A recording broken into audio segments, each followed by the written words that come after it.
What's going on, fellow A-plussers? It is I, your host as always, Adam Perez, certainly coming through once again with a brand new episode of A-Plus Hero Report, your weekly stop for your Marvel, DC, Power Rangers, television, and movie news, streaming to you guys live today over on our YouTube page, also streaming over on Facebook, as well as streaming over on Twitter. I think this is our first time with the Twitter stream option here also.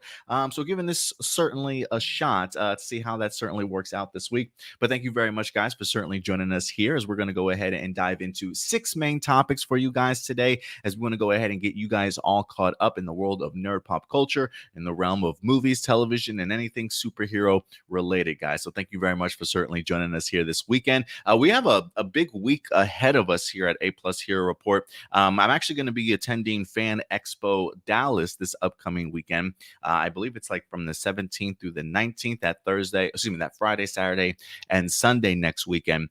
So maybe the fellas can certainly do A Plus Hero Report episode for you guys next week.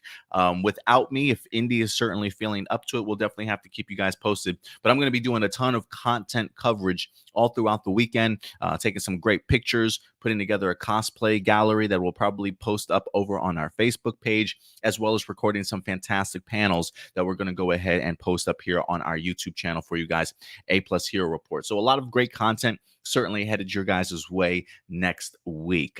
So as we go ahead and dive into this week's episode, guys, let's go ahead and, of course, welcome good old Stuart Branscombe to the broadcast this week, man. Good to see you, Stuart. Thanks for joining me, man. Oh, are you muted?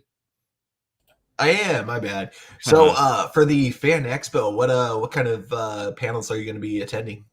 You know, I haven't even seen the schedule itself as of yet. They have put out some great guests that are certainly going to be there already. Let me see who they have on the docket. I know the Lord of the Rings cast is certainly going to be there. You know, I'm talking like Sean Astin's going to be there. Was it? Something once tells me. God damn it, what's his name, Stuart?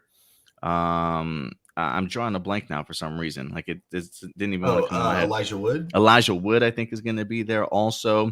A couple of hobbits. Dominique Monaghan, Billy Boyd. So yeah, all the hobbits are going to be there. They got some Mandalorian cast members that are going to be there. Ming-Na Wen.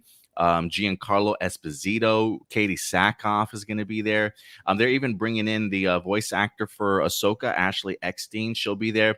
And apparently Gina Carano. She's actually going to be, she's on the celebrity list as well.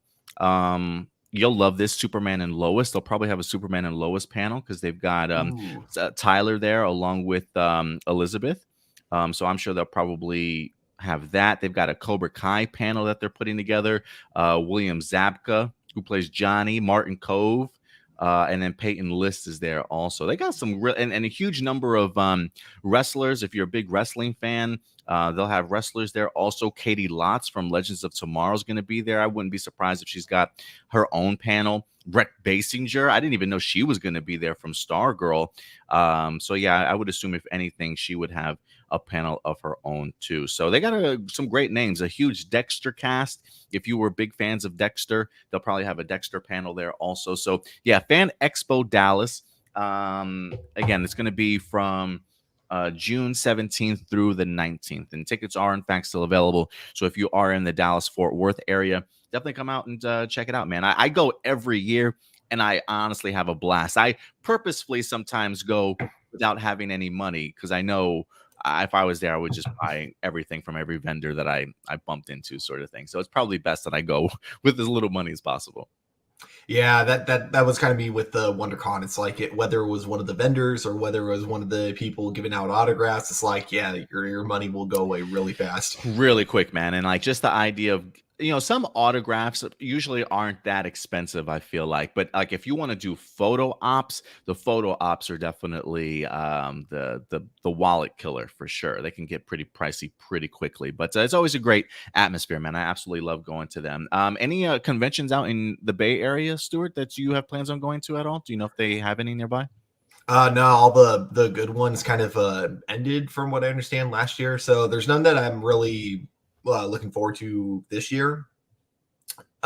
Maybe Comic-Con if I can get lucky and actually score tickets to that, but Oh, that that's never right. That is still happens. this year. Yeah, maybe see if you can get tickets to D23. They're supposed to be Ooh. happening this year also over at Disney's. Yeah, because Disney has their own convention. And I have heard that they did make an announcement that Marvel and Star Wars will be at D23 this year. That's a quick little honorable Ooh, mention for you guys. So yeah. awesome. Um, Maybe I'll see if there's press credentials or something like that. We'll see. I will say this: the idea of being able to get press credentials have been a little bit more difficult on us since we've lost our channel A Plus Opinions. With 16,000 subscribers back in A Plus Opinions, it almost felt, I don't want to say a guarantee, but they definitely paid more attention to us and understood the range of people that we reached with our content at the time. But since we've kind of had to start over the past 2 years or so, I think our Facebook page is in pretty good shape in regards to it. But I think we get Fan Expo press credentials because we've gone for so many years. Like the people literally know us, you know what I mean, at this point in time. Mhm. So they definitely do certainly come through. But yeah, if you guys have had the opportunity to go to a convention, please do yourselves a favor. You think you'll certainly enjoy it. Real quick, a couple of things off the top before we get into our honorable mentions. If you guys are not aware, we do have 2 weekly shows that we do reviews for around here currently, as we've got Miss Marvel that Stuart and Indy will be tackling for us on a weekly basis. They usually will watch the episode, record it on Wednesday, and then they go ahead and drop the review for you guys Thursday at 11 a.m. Central Time. So the first episode of Miss Marvel is up there for you guys if you want to go ahead and check it out. And then we also do reviews for Obi-Wan Kenobi. We go live actually with these reviews every Thursday at 1 p.m. Central Time. Not quite the after show directly after it winds up airing on Wednesdays, but we definitely have some great live discussions and talk and review in regards to Obi-Wan Kenobi on Thursday afternoon. So definitely join us then. But Stuart, I think if anything, I think it's time that we get into some honorable mentions. Do you have any by any chance this week? I got nothing this week. I think everything that I was like writing, because usually I'll kind of take notes on things that I notice on the internet, and I'll like kind of keep them on the side just in case I need it for an honorable mention when we do the show. But in this particular case, I think you got all the ones that I've written down. I'm trying to remember which ones I even wrote down on here. I will say this real quick for you Power Ranger fans out there. This is going to be a little bit of a last minute honorable mention that I'm going to be adding, but I believe, and again, don't quote me on this, but I believe, if I'm not mistaken, I think Ryan Parrott is actually leaving Power Ranger comics. They're actually going to be hitting their 100th issue. Toku Nation says the Power Ranger comics from Boom Studios are about to get a facelift. Thursday, Ryan Parrott, the current writer of Power Rangers, announced that he would be leaving the brand at the onset of issue 100. We're actually pretty close. This morning, Matt Groom, whom just took over the writing duties for Mighty Morphin, announced that he too was leaving Power Rangers with issue number 22. So it says the future of Power Ranger comics going forward is currently uncertain, but sources tell us that Boom Studios and Power Ranger comics of the future creative team will be announced at a later date. So I am wondering if maybe that's something that they'll announce at the upcoming Power Morphicon, or maybe if it's something that they'll announce a little bit earlier. But for me, it's still astounding that the Power Ranger comic with Boom Studios has even reached 100.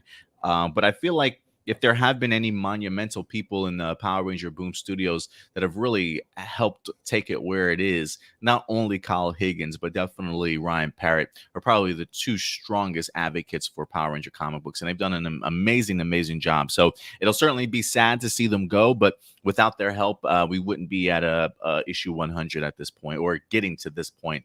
So kudos to them. And even though I personally have fallen off of Power Ranger comics, I would say over the past maybe year or so, I've always was really impressed with what Ryan Parrott was doing. Trust me, I didn't fall off because of poor quality. It was just really more, comics are just expensive these days. You know what I mean? You got to budget a little bit better. But what do you think about that news, Stuart? Not like super surprising, because that's kind of common with writers after they've had like a really good run. It makes sense that they want to kind of move on to either personal projects or just maybe even not comic books, sometimes TV and movies, like being a screenwriter for those. But yeah, like you said, the quality for the comic books have always been consistently really good. I know that a lot of people didn't like that one arc that took place immediately after Shattered Grid, but I personally thought it was just fine. The one where they're kind Oh, of the like lost in necessary space. evil. Uh-huh. Oh, Yeah, I not think not not so. Or necessarily beyond the grid. Beyond the grid, I Beyond think the is what Grid, it's called. yeah. I Uh-huh. know that that's the one that like fans like to nitpick at, but I even Beyond the Grid I thought was all right, you know. Definitely not my favorite, but yeah, they've been like you said, they've made the comics what they are, and I love that they kind of like it's like they took how an adult who has never seen or who hasn't watched Power Rangers since they were a kid, it almost felt like they took what you remember feeling like what you when you were young watching Power Rangers, and they took that and put it into a really well written comic book. And that's what I absolutely love about them is that it you know still feels like Power Rangers, but it's like it doesn't go overly more mature, you know, but it adds that perfect edge to it to make it feel like, you know, to make it feel like it's more excessive to more ages, I guess you could say. Yeah, no, I absolutely agree with you, and I think that's one of the things that drew me in also is just how seamless it was to go from the television show and still feel the same way when reading the comic books also. So kudos to Ryan Parrott and Matt Groom and everybody else that's been a part of Power Rangers for the past 100 issues. A couple other honorable mentions. The Boys. We just dropped season 3 as of last week. I think they've been around for about a week or so for season 3. I still have not started watching it. That is on the mission this weekend because we did wrap up Stranger Things around here in the household. But they have officially announced season 4. So the boys will in fact be back. If you're loving this season of the boys so far, you got another one coming. So season 4 has in fact been officially announced. And then last but not least on my side in regards to honorable mentions, you know, Stuart, we just recently got a brand new trailer from a very well acclaimed comic book that is finally being adapted into a live series over on Netflix. We know Netflix loves to try and get their hands on as many IP and properties as they possibly can, and they have no problem in putting forth a ton of money in order to certainly make this work. And one of the trailers that we wind up getting this week was Neil Gaiman's Sandman finally coming to fruition. I want to be honest with you, this is set to go ahead and drop August 5th. I was actually a really big fan of the trailer despite the minimal um uh, uh um the minimal amount of knowledge that I have in regards to the Sandman character. The Sandman comic books back in the day when I was certainly growing up were extremely popular. For me, I guess maybe they might have just been a little bit over my head or maybe a little bit too mature for me at the time when I'm reading them, but I do remember Neil Gaiman always getting praise for this particular series itself. Now he's getting the opportunity to go ahead and bring it to the small screen. I feel like this is a project that has been in the works over the years where people have tried to take stabs at it and maybe been in a little bit of a developmental hell for such a long time, but it's finally here. And I got the opportunity to see the trailer and it looks great. And if I can say one thing, Stuart, before I throw this over to you, they did reveal a Jenna Coleman, who I'm a big fan of from Doctor who was one of the Doctor's companions. She's in here also, and she's playing the ancestor of John Constantine, Johanna Constantine. So there definitely are Oh. some pretty cool like connections in here as well. But what have you thought about the Sandman trailer? I feel like there's maybe one or two iconic images that I've seen from the trailer that remind me of like comic book covers, but I really don't know what type of world I'm about to step into. But it looks pretty interesting to me. What do you think? So I actually thought Joanna Constantine was meant to be like a gender reversed Constantine because they didn't have Oh the yeah. rights for Constantine. Mm. But if it's like his ancestor, that's actually really cool. But yeah, everything I'm seeing from the trailer looks really well shot. You know, it's kind of funny because even though I love comic books, I somehow have yet to read Sandman. So I'll definitely have to add that to my list before the show comes out because I feel like this is the comic book that you get people that don't even read comic books that they'll be like, oh wait, you haven't read Sandman? Even I've read Sandman. Yeah. So yeah, at some point I will eventually get around to it, hopefully before it drops on Netflix. Yeah, no, I feel you there, man. And then yeah, I think other than that, I think that is all the honorable mentions that we certainly might have. Let me just double check one more thing. There was something I saw online that kind of blew my mind. I wanted to give a quick shout out to um, Jurassic World Dominion. While I personally haven't had the opportunity to see it as of yet, I think I just got noticed that the box office for it was like pretty ridiculous. Or like worldwide, it's already passed like $330 million worldwide, despite some Wow. of the pushback that I've already seen in regards to the reactions and things like that. We'll see what the second week totals wind up bringing in for Jurassic World, but I will say it definitely opens it opened to a huge number here today. It says as of this morning, Jurassic World Dominion opened to $389 million globally.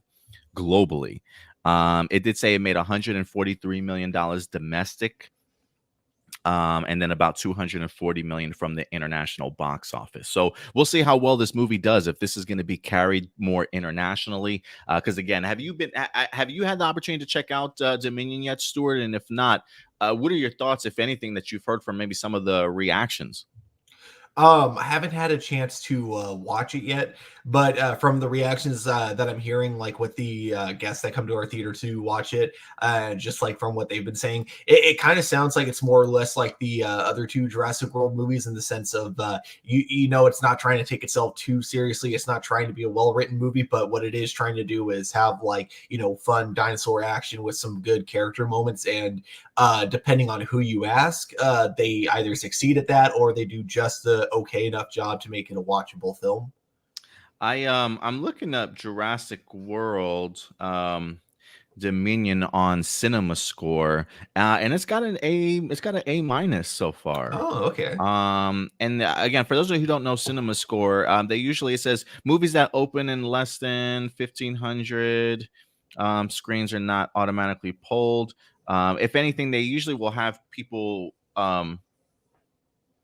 It says these private cinema score surveys use exactly the same methodology as public surveys. The only difference being the results are propriety to the studio and producers.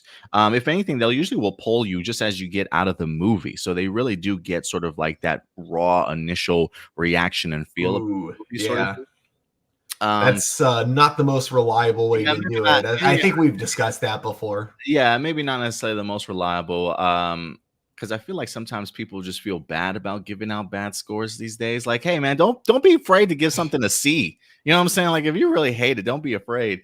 Well, I mean, like, picture this, you know, you're with a group of friends, you see that everyone's having a good time just hanging out together. And so even if you're watching a bad movie, if you're having fun hanging out with your friends, you're not even going to really notice it's bad. You're going to leave the theater. Someone's going to be like, hey, what'd you think of it? You're going to be like, man, I thought it was pretty cool. And you don't realize it at the time, but really subconsciously, it's like you didn't actually enjoy the movie. You just enjoyed the company with your friends. Hanging out. Yeah. Yeah, no, I get you. You might be onto something there, Stuart. You might be onto something there. But regardless, Jurassic World Dominion is definitely making some money at the box office, and we'll definitely see if that holds up into its second week. But that will do it for our honorable mentions. Also, yeah, real quick before we get into our main topics, also. Live viewer questions, guys. If you do have a live viewer question, feel free to submit them over at any time. The aplusopinions@gmail.com. One email a week, one question a week. And then if anything, we'll definitely go ahead and get to your questions at the end of the show. I think right now we still got like 30 emails because more emails came in during the week. So we'll definitely get to as many as we certainly can today. I'm sorry, we're at like 40 emails today all of a sudden. It just kind of exploded this morning, I guess. That's how it happens, Stuart. I look down one day and look up the next, and it's out of control again. So we'll definitely get to as many as we certainly can for you guys today. Stuart, if anything, might try and do another live viewer questions video if we certainly need to. But remember, again, going forward for your A+ opinions or your emails, one email a week, one question a week, please, since we have so many to certainly get through. There is one live viewer question I hope we get to, and it was literally one that was emailed to us while I was doing the previous viewer question read. While you were recording it? Yeah, and it was all the way at the top, so I didn't have a chance to get to it, but I was able to see like in the subject part of it a certain name that I'm a huge fan of. So it's like I hope we get to that, but if not, then Hmm. I'll probably do another live viewer questions video on either Monday or Tuesday. Yeah, we definitely will, man. We'll definitely get to it. And then some quick shout outs to everybody that's here today. We got good old Francois in the house. Enrique Perez certainly in here. The most talented man in the world is here today as well. We got Chris Crossman in the house. Thank you very much for certainly coming through. Adam Perea, my twin or my cousin from someplace else, for all I know. Michael Rhymes is certainly in the house today. Good old Nicole Robertson blessing us with her presence. What's up, Jason? Good to see you in here, brother. Thank you very much for joining us for a live episode today. Tarek is in the house. How's it going, AJ? Good to see you, buddy. Good old John Schuyler in the house. Jericho is here.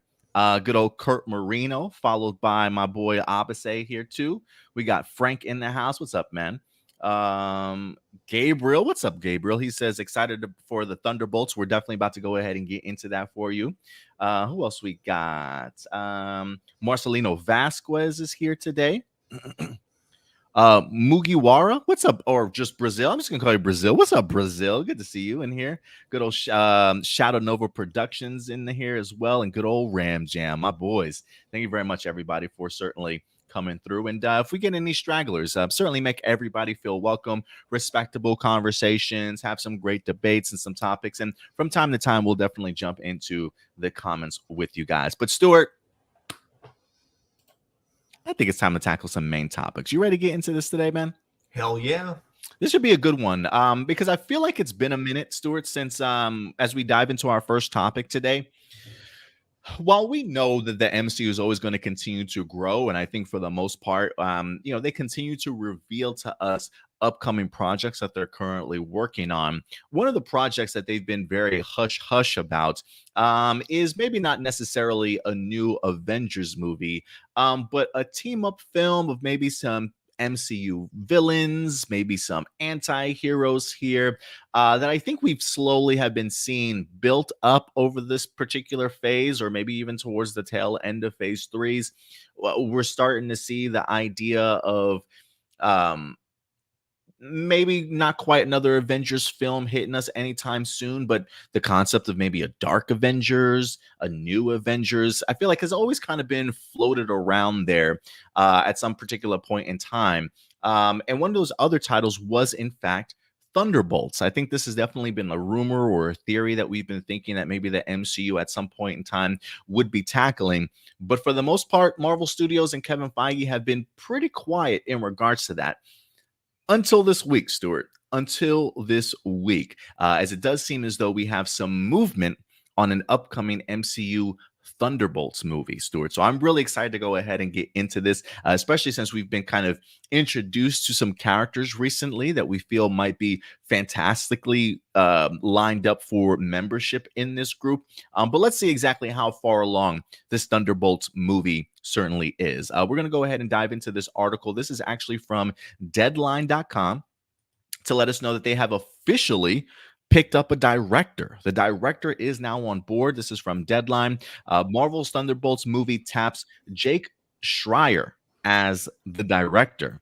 It says this is an exclusive report for them. It says top secret Thunderbolts movie looks to have gained momentum as Deadline has learned that Jack Schreier is set to direct. It's set as director of the new Marvel tentpole film. Black Widow scribe Eric Pearson is penning the script, with Marvel Studios' Kevin Feige set to produce. So we have now officially a writer and a director on board. So this is definitely a good direction to certainly be headed in. Not much is known about the plot other than it revolves around a group of villains who are sent on missions commissioned by the government. Another element that remains vague is which characters will be a part of this team, since the film is technically still in development. Those sources say Marvel has been in touch with certain individuals who already are a part of the MCU to make sure to keep an opening in their schedule for next summer when it shoots. So they're already hinting at the idea that this is set to be in front of cameras as of next summer. It says, that said, some of the characters who could potentially be appearing in this film include Baron Zemo, Yelena Belova, Ghost, Taskmaster, the Abomination, U.S. Agent, and the Winter Soldier. General Thaddeus Thunderbolt Ross is also a possibility since he is the person in the comics who assembles the first team, hence the name Thunderbolts. But that is unconfirmed as no deal for any actor has closed. It says, while the town has been buzzing about Fantastic Four directing search quietly, which has only begun meeting potential candidates, the studio has been focused on Thunderbolts. And according to the insiders, Schreier's presentation in recent weeks blew away executives and ultimately landed him the job. So Jack Schreier's coming through, impressing Kevin Feige and the rest of his bosses in here so much to the point that it's like, hey, brother, you got the job. They've hinted at potentially some characters that we could see become members. But again, that list of members is not official at this point. So let me go ahead and throw this over to you first here, Stuart, in regards to this. You hear Thunderbolts. What's the first thing that certainly comes to your mind? Again, we have been introduced to some of these characters that they've mentioned. What are your thoughts about either Jake Schreier or the writer for this movie?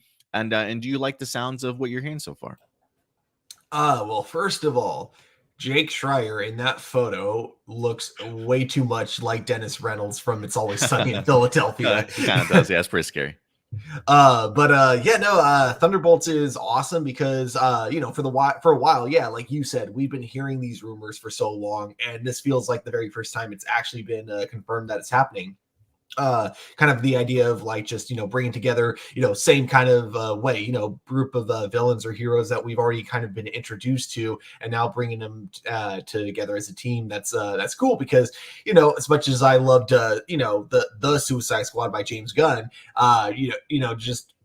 it would have been kind of cool if we had like an introduction for these characters, but I get it. DC wanted to take it in a much different direction than the way Marvel does it. So now it's kind of cool that we get to see kind of the similar premise, with there being a group of anti-heroes and, villains working together in order to do some good, for some of them, it's either like, doing some good for once in their lives. For others, it's, probably going to be like I could see like them easily making a good redemption story out of them. The lineup, because you had asked me earlier what I think the lineup could potentially be. I think some of the more obvious ones would be like Zemo, Black Widow, Abomination, U.S. Agent, and Taskmaster. But one that I feel like they would have to jump through some hoops in order to make something like this happen. But a couple that I think would be cool. One of them I got this idea from, I believe it was, oh man, someone in the live chat brought this up, and I thought this would be really cool. If we got Robbie Reyes from Agents of S.H.I.E.L.D. To join the group, which I don't think that would happen, but it would be awesome. It would be awesome, yeah. Yeah. I think that's pretty cool, man. I would definitely be down for that. And then the other one is we get the Iron Patriot, but this time underneath the suit, Norman Osborn. Ooh, I love it. That's the one I doubt could happen because I feel like there'd be so many hoops to jump through, but it'd be perfect because then it's like you got almost like an evil counterpart to every single one of the Avengers. Especially if they include like Abomination, then the current Black Widow. And again, it'd be cool because like I feel like morally a lot of them would be like have different flexibility, and I feel like Norman Osborn would be like kind of the perfect like antagonist for the movie. Like he could start out as the leader, but I feel like he'd be the only one really willing to go over the line in order to get the job done. And that could be what conflicts with the other characters. And it'd be kind of a good way to, just really bring in character development. You got some of them who are just, used to being soldiers that follow orders, but then by the end of it, they have to learn to, think for themselves and that kind of a thing. And then see them all like team up against Norman. I think something like that could work really well. That'd be pretty cool, man. I actually do have in my list of like characters I would like to see. I did put Norman Osborn down on there also, so I'm glad that you possibly hinted at him, and whether that be Iron Patriot or he comes through in some sort of way. I mean, look, we still got a hold of Tom Holland's Spider-Man in the MCU in some capacity, so who's to say maybe Sony doesn't let us use Norman Osborn on the MCU side? It would be really great if they certainly did. But I do like that idea. I will say this, man. I I am really excited for this movie. Can you do me a favor though, Stuart? Look up the writer for this, Eric Pearson. He was the writer for Black Widow. For me, while I enjoyed Black Widow, it wasn't necessarily anything for me to certainly write home about, sort of thing. So I am wondering maybe what else Eric Pearson has certainly done in regards to writing for, to see if something like Thunderbolts is right up his alley. I usually Oh, go he ahead. was one of the writers for Thor Ragnarok and Okay. Agent Carter. The series? Yeah. Okay. Oh, and the short film that was basically kind of the pilot for the series. Okay, I was a fan of the Agent Carter series for sure. I really enjoyed Thor Ragnarok. I was a big fan of that too. So maybe there's definitely some potential there. I mean, I really enjoyed the character work that he certainly did when it comes to the Black Widow movie.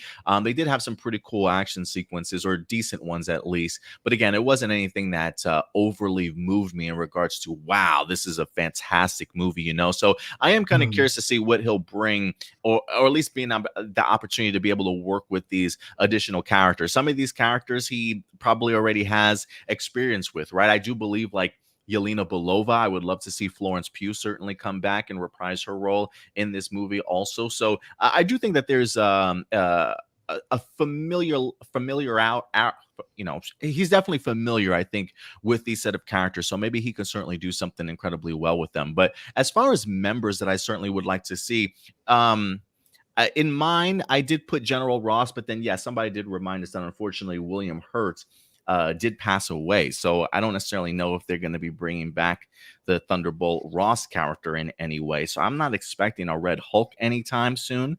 But outside of the Norman Osborn that you mentioned, Stuart, I got a couple names I'll even put out there. A couple past members of Thunderbolts, Batroc the Leaper, I think, was a former Thunderbolt himself, and we've seen George St. Pierre return once already to play Batroc. I think he's returned twice, excuse me, to play Batroc. So it would be pretty cool if he actually were to go ahead and make a return. I even put the Punisher.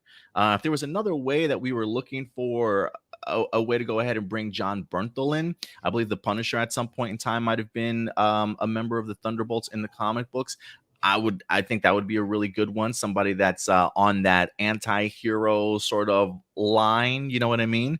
Plus, he had a military background, so background. them bringing him into the team would actually make like a lot of sense. I would love to see maybe a Punisher included in there. The normal people, you know, Baron, definitely, U.S. Agent. I would love to see Yelena, Taskmaster, Abomination. I think like that's probably my main five. But if I got to throw anybody else in there, I would also love to see Songbird. I feel like she was such an impactful character in the Thunderbolts comic book that if they wanted to introduce us to a brand new character, I think Songbird would be a really great addition. And then last but not least, not necessarily a new addition to the team, but when it comes to Baron Zemo, I kind of would like to see him get a new identity in here. I would like to see him transform his persona into the Citizen V persona that we've seen from the Thunderbolt comics, when he tries to go undercover and pretend he's somebody else, and then we get the massive reveal like, oh my god, this guy's been Baron Zemo the whole time. He's a villain that's really leading this team. I think the idea of maybe the government having to send these people out on missions, I think it would be pretty cool if it's like, look, Baron, maybe we need to give you a different look, right? Like, I don't know how people are going to feel about you coming to their aid and helping them out. So like, let's like a rebranding. I think it would be pretty interesting to see the government try and rebrand these villains as something else that they're certainly not. And so for me, I would love to see a transformation of Baron Zemo into the Citizen V character at some point in time. So yeah, I love the sound of this, man. I feel like this is, it says it's the next MCU tentpole film. And so I do wonder if, since we're not going to be getting an Avengers film for quite some time, you know, is this one of our next, outside of like maybe the Young Avengers, is this our next like superhero group that we're going to be following for like a trilogy or something? I would be interested. Do you think that's a possibility, Stuart? Or do you think this is like a one-off? I think it's just all just going to depend on how it does. I think if it ends up being like a really successful movie, then yeah, I really hope we get like a full trilogy of it. And yeah, and again, like I think the big thing that works really well is that most of the characters we've been introduced to that could be potential lineups for the Thunderbolts, even the ones who aren't really good people, I can't really call. I don't think of all the characters I listed, I can call any of them evil really, because they're all just, they all have their own ideologies of what's good and what's bad, and they all have their ideas of, how you can pursue it what like they all have a very different idea of what actions you can take before it goes too far. And dang it, sorry, I keep getting annoyed because this bot keeps Oh, the coming bot into our keeps coming. chance Yeah, into our all the time. chat, and yeah. And I think it's But also. Oh, yeah, go I ahead. think Go finish. the potential for character growth is what I look forward to the most, and I feel like if you're doing a trilogy of it, because you can keep bringing in new like anti-heroes and villains, I feel like that concept could still be going, and I think it could hold for 3 movies. Yeah, it'll be interesting. I know we also have to remember that good old Madam Hydra is certainly in the picture here too. I think she's definitely the one that's been doing a lot of the recruiting. We saw her in Mhm. the Falcon and Winter Soldier, and towards the end of Black Widow in the post-credit scene, played by Julia Louis-Dreyfus. So I definitely do think she's going to continue to have a massive role in here, and we'll see how this all comes together. But for me, it's interesting, Stuart. Like I can kind of see this being a trilogy or a one-off. They talked about the idea that they really want to make a lot more sort of event level movies, if you will. And I could see maybe Thunderbolts being a one-off, but being sort of a big monumental thing that winds up happening sort of in the MCU and then maybe leads on to something else. Because it does feel like Marvel at this point has so many threads going on that there are certain things that are connected to each other that have stories that need to wrap up. I mean, you look at WandaVision, you look at Doctor Strange 2, maybe even a little bit of a Loki. It does feel like some of those aspects of the stories that they've started maybe concluded or wrapped up or took its next step in, say, Doctor Strange 2. So when we've got movies like Black Widow and then the Falcon and Winter Soldier movie, even a series like even say Hawkeye, I do wonder if like those pieces that we've seen, maybe something like a Thunderbolts is a culmination of that story that's kind of been put together over different series and different movies and stuff. I can see maybe the MCU going in that route also. Mhm. So we'll see. There's so many other characters out there that I would love to see them pop up in this particular movie. But guys, let us know your thoughts in regards to the Thunderbolts. What aspect of the Thunderbolts movie are you excited for? And do you have a membership or team that you certainly would like to go ahead and see together? I think for the most part, the article's got some great characters. I think the only people I probably wouldn't include would be Ghost, just because I really wasn't that impressed with her in Ant-Man and the Wasp. And then probably, I think they even suggested the Winter Soldier. That would be an interesting one to have Bucky Barnes a part of the team. But I'm okay with the other 5 that we mentioned as like the core. You know what I mean? Mhm. Oh god, if they brought Bucky back in, it'd be quite a shame if suddenly the government figured out how to reactivate Ugh. the sleeper agent inside of him. Yeah, I absolutely hope not, man. I absolutely hope not. I will say this, in regards to John Walker, the U.S. agent, they actually did sit down with him this past week and have a little bit of an interview, talking about if he plans on returning. It says star Wyatt Russell looks forward to U.S. Agent's return. He says, I really enjoyed playing the character, and my experience working with Marvel was unbelievable working experience and collaborative, working with Anthony Mackie, Sebastian Stan, and Carrie Skoglund. He says the teams have that they have there are unbelievable. It's why they make great things. So anytime I get the opportunity to hear about the chance to reprise a character or work with Marvel again, it's very exciting because the people are wonderful. So hopefully I'll get to do that again. We'll definitely see. And he left quite of an impression on me as the U.S. agent. Probably a little bit of a whiny bitch at first, honestly. A little maybe got a little bit under my skin. But I appreciated the role that he was able to capture. I think Wyatt Russell does a great job in sort of portraying those characters that are having those like mental or psychological breaks and things are really getting to him, I feel like you can really see the emotions expressed over his face incredibly well. And I thought he handled U.S. Agent to perfection, man. Still one of the more chilling scenes I've seen in the MCU recently, with him holding on to the bloody Captain America shield, bro. It was pretty crazy stuff. Yeah, I really hope so like I don't say this because like, oh fuck US Agent. I just say this because, storytelling wise, I think it would be, really good. Like I really do hope like he faces, not only does he like kind of face consequences later on for like some of his actions in Falcon and the Winter Soldier, I really hope we get to see him like actually like reflect on it and kind of realize, oh my god, I really was a piece of shit. Yeah, I was kind of a douchebag. Yeah, because like I think he fits like what I was like mentioning earlier like really well. Like he's a bad person in Falcon and Winter Soldier, but I definitely wouldn't categorize him as evil. He very much like reminds me a lot of Peacemaker, in the sense Oh of yeah. like the way he fights for justice is very similar. Not to that extreme, but definitely kind of in that same vein. Yeah, he definitely took his job serious. I mean, that's one of the reasons why they picked him to certainly be the new representation. But that pressure of being the leader of the United States of Mm-hmm. America, seeing the other people around you be these gods and these super soldiers, and to find yourself as like, just an army guy sort of thing. I'm sure that's pretty intimidating, and it definitely pushes you down a very sort of dark path. And we definitely saw that path that John Walker certainly walked down. But he definitely gets himself a second chance. He seemed extremely happy at the end of Falcon and Winter Soldier that somebody was interested in what he's capable of doing. So he's definitely going to go ahead and get another opportunity, and hopefully he'll be a member of the Thunderbolts team. But guys, go ahead and let us know your thoughts. Are you excited for the Thunderbolts moving forward? And again, what members would you certainly like to see? Go ahead and let us know your thoughts in the live chat or the comment section box below. And with that, Stuart, with that topic out of the way, we're going to go ahead and transition over to our next one as we move from Marvel over to the DC realm. And when it comes to DC, especially good old James Gunn, who's currently behind the camera, or at least I believe finished wrapping up on Guardians of the Galaxy 3. So that movie is certainly coming to us rather soon.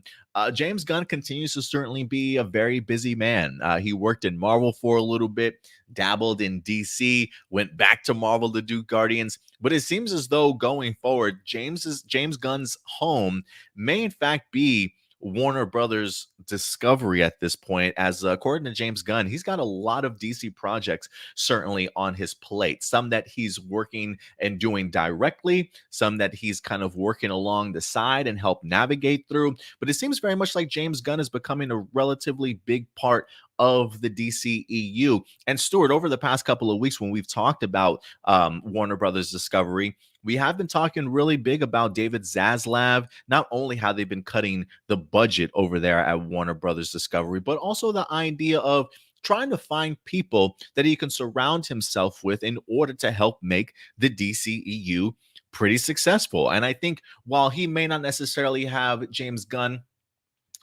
as his right-hand man directly, the fact that they continue to bring him on board, continue to utilize him in the way that they are, have him continue to make more and more content. I got to think David Zaslav is pretty happy to certainly have James Gunn on board, especially after what we've seen him do when it comes to the Suicide Squad and Peacemaker. But if that's all you thought he was doing for DC, we definitely have more information for you. So let's go over to this article here, Stuart. This comes to us from The Playlist, where it lets us know that, yeah, when it comes to DC and James Gunn, he's involved in multiple DC projects, plus a spin-off show that blends characters from Peacemaker.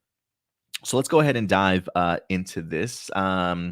Let's see here. It says Gunn shed more light on the spinoffs he's working on. Gunn teased even more DC projects and suggested not all the details on the reported Amanda Waller spinoff project are correct.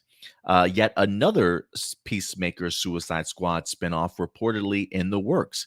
And if you were wondering if this professed Amanda Waller show is the second Gunn series he's been teasing for a few months now, that's still not it, Stuart. That's still not it. Asked about Amanda Waller's series and how Gunn might be involved, he suggested maybe not at all if it was official yet. He says we haven't even announced any TV series yet. He responded, "Well, isn't that information now public?" To which Gunn responded, "There's a lot of stories out there about what's happening, and some of them are accurate, and some of them currently are not." It says, "But what is he working on?" He confirmed another DC TV series with that's Peacemaker adjacent, so something that's in the same realm of Peacemaker. And on top of that, he suggested that other DC projects he's involved in as well, but at what capacity and whether they're a film or series, he didn't say. This is what James Gunn says. He says, I am working very seriously on another DC project where I'm very involved in the writing and the direction of it," he explained. "There will be some blending of the characters from Peacemaker in the other shows I'm working on, and I'm involved with a couple other DC things too." Stuart, the list goes on and on. So he's got a Peacemaker adjacent series. He says characters from Peacemakers and other shows, plural. So it feels like maybe not just one Peacemaker spinoff, but maybe two that come from that world of Peacemaker and Suicide Squad. Then he's got one that he's very involved in when it comes to the writing and the directing, which feels very hands on to me. But then he says, I'm also involved with a couple of other DC things too, as well. So his plate seems pretty full. He says, yeah, we've even talked about a Suicide Squad too, but the honest truth is I just have so many hours in a day to work on stuff. And I had such fun time working in television that I really think that that's what I'm going to be spending the next year of my life doing. So yeah, man, he's very much invested in bringing a lot of DC properties to television, it seems like. Stuart, when you hear this, what exactly do you think he's working on? I feel like I'm trying to think of like some rumors and theories that we heard that he might certainly be connected to, but this feels like a ton on his plate right now. But he seems like he's pushing forward. What do you think about all this? First off, I don't know if that was a passive aggressive jab at David Ayer, because he just referred to a sequel to the Suicide Squad as the Suicide Squad 2 and not Suicide Squad 3, basically. So I'm wondering if that was like a passive aggressive jab at David Ayer. No, I'm kidding. But as for the first spinoff show, I think because it's been like known that he's working on a spinoff for Peacemaker for quite some time, but we haven't heard any information about it. I feel like if it's something like that, it's got to be a show that involves like a pretty big actor, and that's why they don't want to say too much, because a lot of times if you say an actor is going to be working in this show, he's less likely to be approached by other projects because they're going to just assume that actor is going to be too busy to work on it. So I think for that actor's, just overall jobs and everything, they're just currently not saying anything. But I think who it could be, and I think this would be the most interesting character to do this series with, Idris Elba's Bloodsport. I think that might be the next spinoff series of Peacemaker. The only other one I could see him also doing is Ratcatcher, and I kind of hope that's not it. Not because I didn't like Ratcatcher as a character in the Suicide Squad. It's just that I feel like she's just kind of she works really well as a side character. I don't know about her carrying her own show, but if James Gunn is, of course, behind it, I'll definitely give it a shot.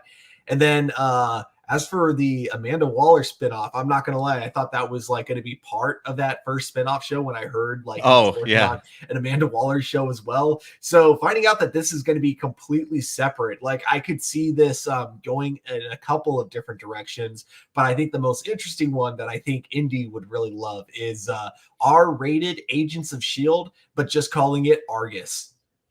Oh, I dig it.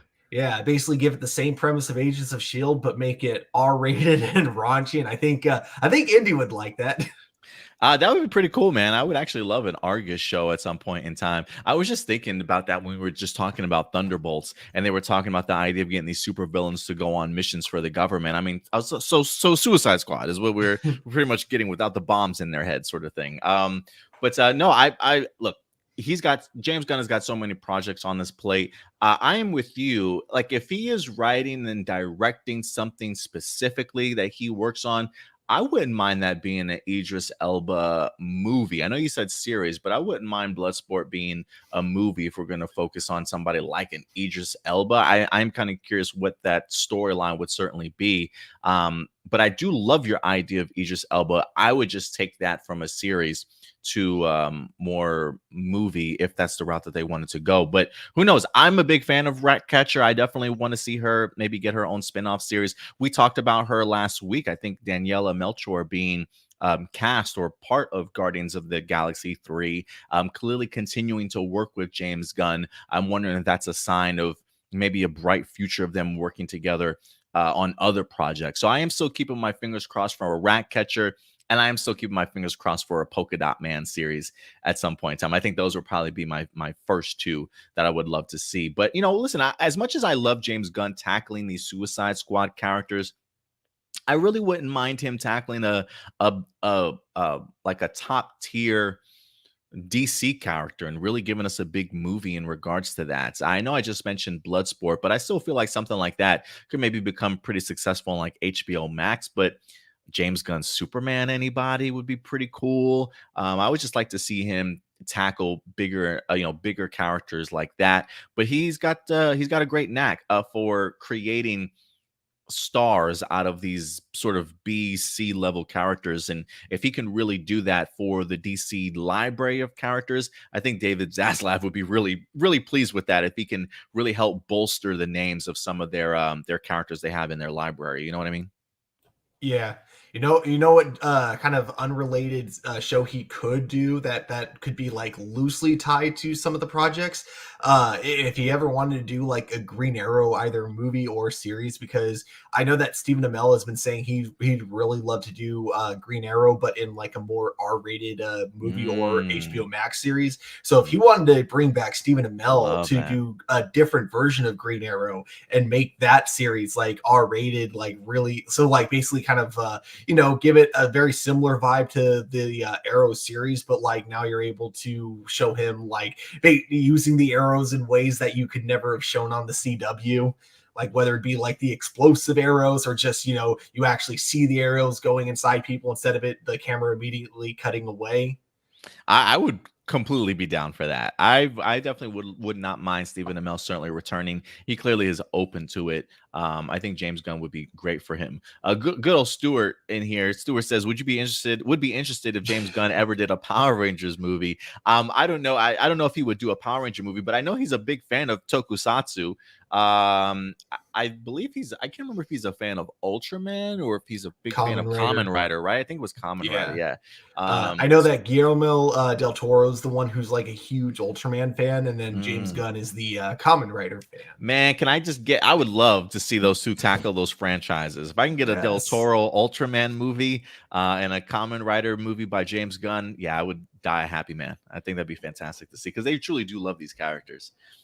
But yeah, guys, certainly go ahead and let me know your thoughts. It doesn't seem like James Gunn is leaving DC anytime soon, and if he continues with the success, I definitely don't blame him. And it is one of those things too, Stuart, where if I'm David Zaslav and I'm looking for somebody to be sort of that Kevin Feige that I need, I think James Gunn is a great guy for that job.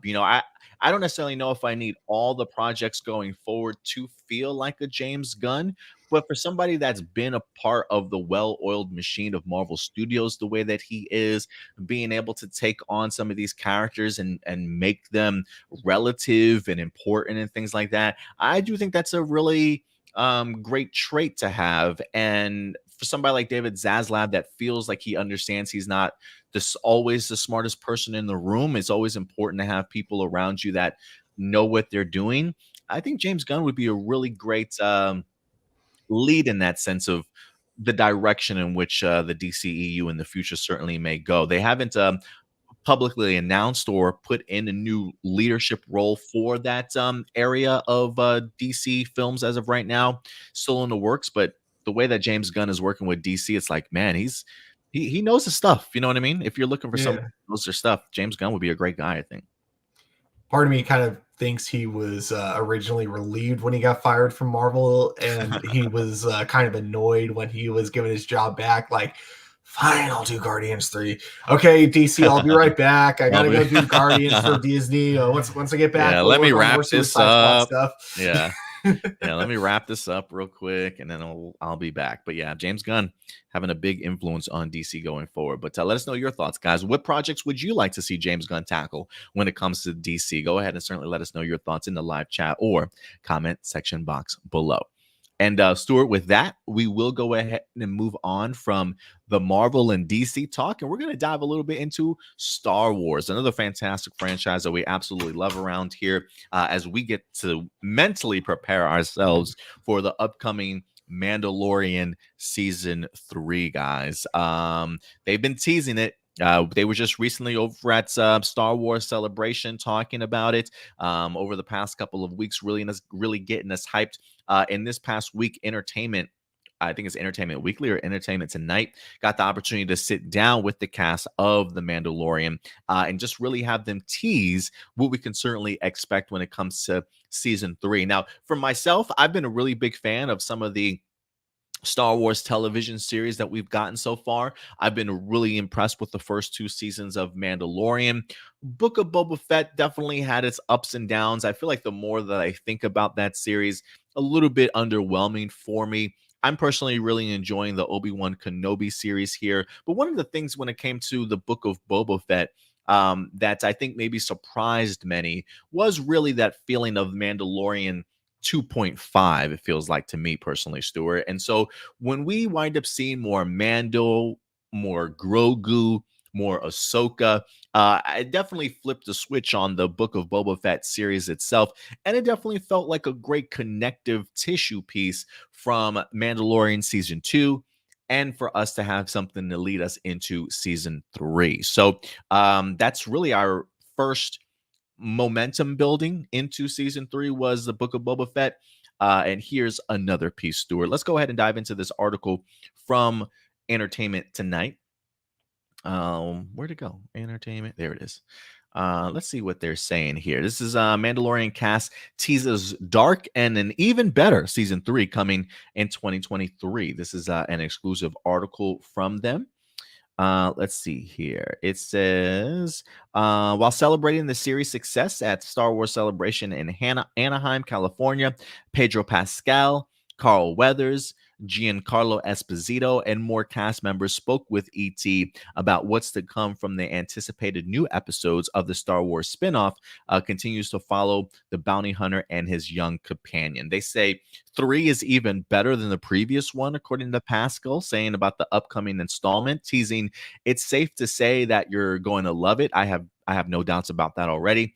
Echoing that sentiment, though, Carl Weathers says season 3 is fuller and it has a lot more heft to it. He says it's so dense with so much action, but also character. And then good old Katie Sackhoff, who reprises her role as Bo-Katan, the word she described, the vibe of the season is dark. Not only that, but the scope of the new episodes are going to be larger than ever. And it's just an expansion in some ways of last season, is what Esposito says. And given the executive producer, Jon Favreau, is already at work writing season 4, he says it's a season that has great ideas, great teasings, and great tips for the future, is what the actor says. And at least in regards to Din Djarin, the Mandalorian himself, I believe Pedro Pascal had some words. Yeah, it says reflecting on how Din Djarin and Grogu's relationship will evolve in season 3. Pascal says, "What I love is the idea of who's protecting who."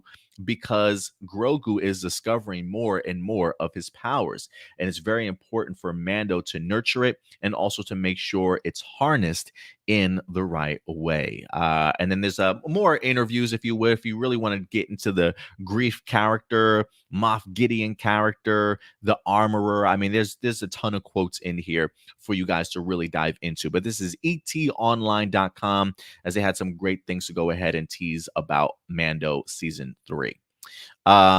And listen, Stuart, I love the sounds of all of this. I mean, look, everybody's always going to say, "Hey, you know what, guys? You're going to love this season," right? I don't think we're going to hear any of these cast members say, "You know what? Just don't even watch, guys. This is going to fucking suck." Like, and no one's ever going to tell you that sort of thing. Well, So, I mean, you kind of maybe, had that with the final season of Game of Thrones when you look at some oh, of I the guess that's true. interviews with the I guess cast. I guess that's true. Like, I don't know how it ended. I don't know how I feel about the ending. Like, what? What are you talking about?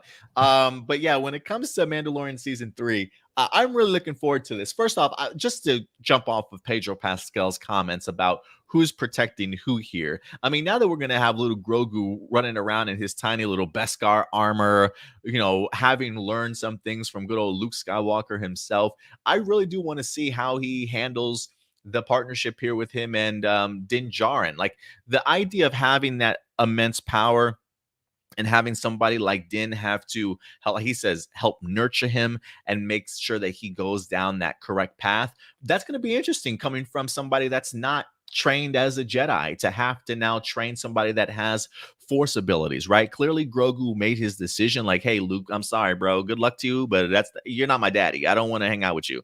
And he wants to go and hang out with Mando. And so for me, I kind of want to see that hint of, should Grogu have stayed with Luke? Is there moments where he taps maybe into something kind of dark and we get Jin having to maybe reel him back in as that father-son relationship bond builds between those two? So that is one aspect that I'm really interested in, especially after where we see Grogu and Mando at the end of season 2, or I should say at the end of Book of Boba Fett. But if anything, I think season 3 is going to be great. A returning Giancarlo Esposito is never a bad thing, as I expect us to dive more into the Moff Gideon stuff, right? There's still a big question mark in regards to how he even got the dark saber to begin with. There's definitely more story between him and Bo-Katan. I really want to kind of learn. And I do feel like this is, I can understand the idea of them talking, this is going to be dark. This is going to be heavy, hefty, action packed, really character driven, because it feels to me like we're leading up to a battle of Mandalore again. I feel like we're getting to the idea of Din having to understand his responsibility as the leader of the Mandalorian race. Now it feels like, since he's the owner of the dark saber, the idea of having to reclaim Mandalore. And I do wonder if that's going to be a very tense moment between him and Bo-Katan. But I could definitely see season 3 taking a very dark turn for some of these characters, based off of at least where I think they're personally leading in regards to a culmination of this series. But I'm loving everything that we're hearing so far, Stuart. But I will pass this on to you, man. What are some of your thoughts? Everything that you've mentioned, yeah, I'm definitely really excited about the idea of this taking a much darker turn, kind of like like you mentioned with Mandalore really being at like a dark place and them being at a point where they really want to try to take Mandalore back. I feel like that's going to be kind of Din's whole arc this season, is kind of deciding, now that he has the dark saber, is he going to be using that dark saber to, inspire other Mandalorians to take back their world, or is he going to try to give the dark saber back to Bo-Katan and be like, "Oh, so you didn't win in combat. Grow up and take the damn sword." All right, if you think this is enough reason to not take the sword, then maybe you aren't like meant to be a leader, and it's not because you didn't win the sword in combat, something like that. So I hope it goes in one of those two directions. The other thing I'm really hoping for, because I think it was just kind of weird that he ended up reuniting with Grogu in between seasons of The So weird. Mandalorian, So so weird. it's like, if you didn't even watch Book of Boba, you're gonna go from him, giving up Grogu to episode 1 of season 3, they're back together, and it's very unlikely that they're gonna, fully address what happened in Book of Boba. So, I think that's like the one thing that's going to be weird about the start of the season. But what I hope it ends up leading to is, I hope it ends up kind of leading to the idea of Grogu still being a powerful Jedi while keeping his attachment to the Mandalorian, and that being kind of the deciding factor for Luke to realize that maybe, the old ways of the Jedi weren't all correct, because we do see in The Last Jedi that Luke didn't necessarily give up his attachments, because he clearly still kept in contact with Han and Leia, hence why he was training Ben. And I'm wondering if this show might be what ends up leading to him kind of wanting to come up with more of a balance. I kind of like that point of view. I never really considered the idea that if there is anybody that would change Luke's mind in regards to how maybe the Jedi Order should run or function, maybe it is Grogu. Maybe seeing Grogu's attachment and maybe Grogu's future ability to still be on the light side and balance those emotions incredibly well.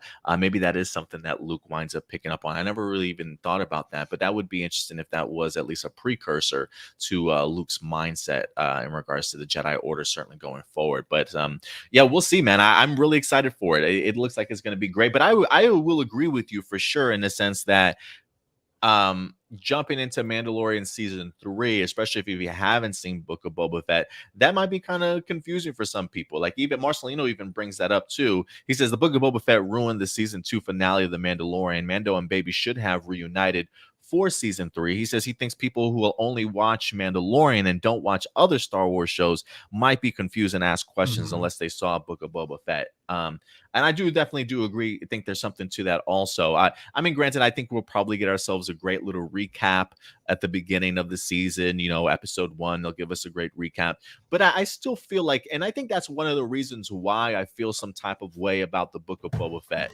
One, it didn't feel like it was very much a true focus on him, despite the pushback that they'll say, listen, these are just chapters. It's just a book, right? Like it's all part of one big connective story. But we're just telling a piece of it from a different point of view when it comes to Boba Fett. And I guess so, but it definitely wasn't what I felt was sold to me in regards to like what I was fully going to get. So, in that regards, I felt like it didn't quite do Boba Fett justice.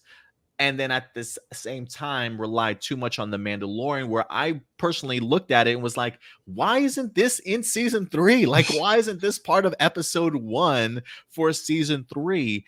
It just felt like maybe they have such a huge story when it comes to Mandalorian season 3 that they were like, you know what, maybe we should take part of this season 3 story and just thrust it into the Book of Boba Fett, because maybe they don't have that much story really to kind of tell, which is unfortunate. But that's just kind of how I feel like when I watch the episode.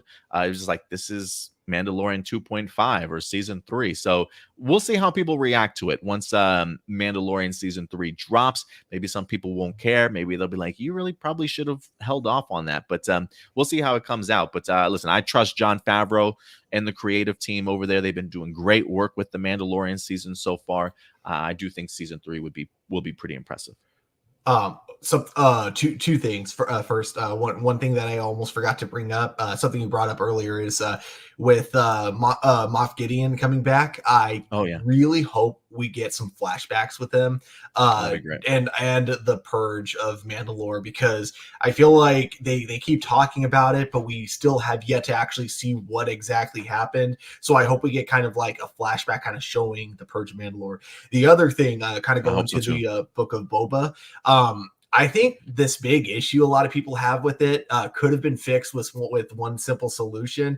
I think what happened is, I feel like Book of Boba had like a movie's worth of story that they had to force to 6 episodes. And I think that's why it felt, very weird for a lot of people.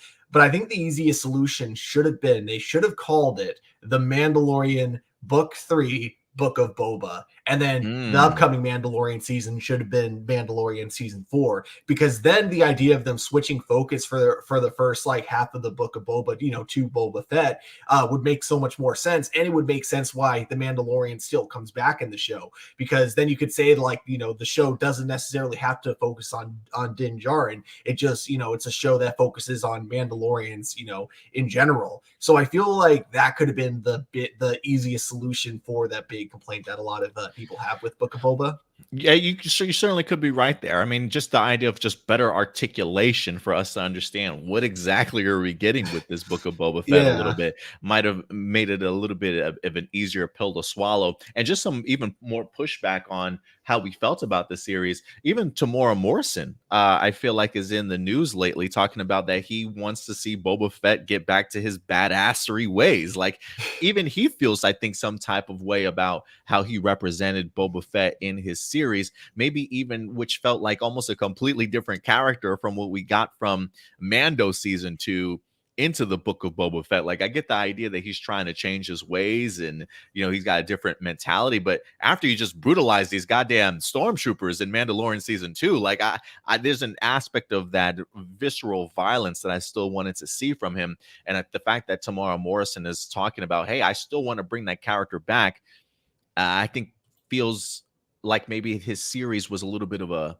swing and miss, not quite what he was expecting his representation of the character to be. But it's interesting. I feel like there's a lot more behind the Book of Boba Fett and how that came together that we haven't personally found out yet. But we'll see what happens in regards to the future. Quick shout out though to Carter Matthews in the house. Thank you very much. He's enjoy Disneyland, man. Enjoy Disneyland today. Usai in the house here also. He says, hey, nice to be here for a live. Hope all is well, fellas. Yeah, things are going really, really well.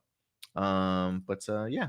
And Francois says, how do you do the scrolling banner for all the different topics? I think you're the one who does that. Yeah, there's a section literally for banners here in StreamYard where you can have it just be like a ticker at the bottom or just be like a stamped like title on their stationary title, I should say. So yeah, it's just all the things that StreamYard offers for us.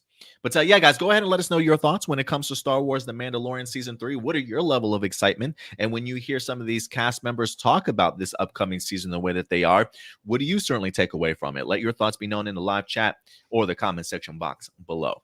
And Stuart, go ahead. One quick, pitch that I'm not actually like pitching to anyone. I'm just like, I think this would be kind of a cool idea. Because then Disney would be able to have their cake and eat it too. If they wanted to have like a Boba Fett series that took place during the original trilogy, and the way they wouldn't have to worry too much about Tamora Morrison's age is they could just literally do what they're already doing with The Mandalorian, just have a younger actor just constantly keeping the suit on and just have Tamora Morrison voice that character. I mean, they are utilizing him pretty well too, right? He even popped up as a stormtrooper in Obi-Wan.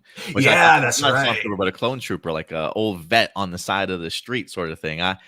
Was he supposed to be playing Rex, or was he just? I don't think so. I think he was trooper? Just a random clone trooper. Yeah. Okay. Because if it was Rex, he would have. There's no way he wouldn't have noticed Obi-Wan right there. And I do wonder if he's already. I guess during that time period, I got to look at the timeline and see exactly how this all lines up with Rebels, like how far away from Rebels this series is taking. Something tells me like 5 years, but I could be wrong. Yeah, guys, go ahead and certainly let us know your thoughts in the live chat or the comment section box below. All right, Stuart. With that out of the way, we are going to transition more to the movies and television side of news for you guys today. And the next one that we're going to dive into is probably one of my more anticipated films of the year that we're going to be getting that's going to drop this upcoming July from none other than Jordan Peele himself, ladies and gentlemen. Yes. Listen, we've got ourselves a great movie that's headed our way titled Nope.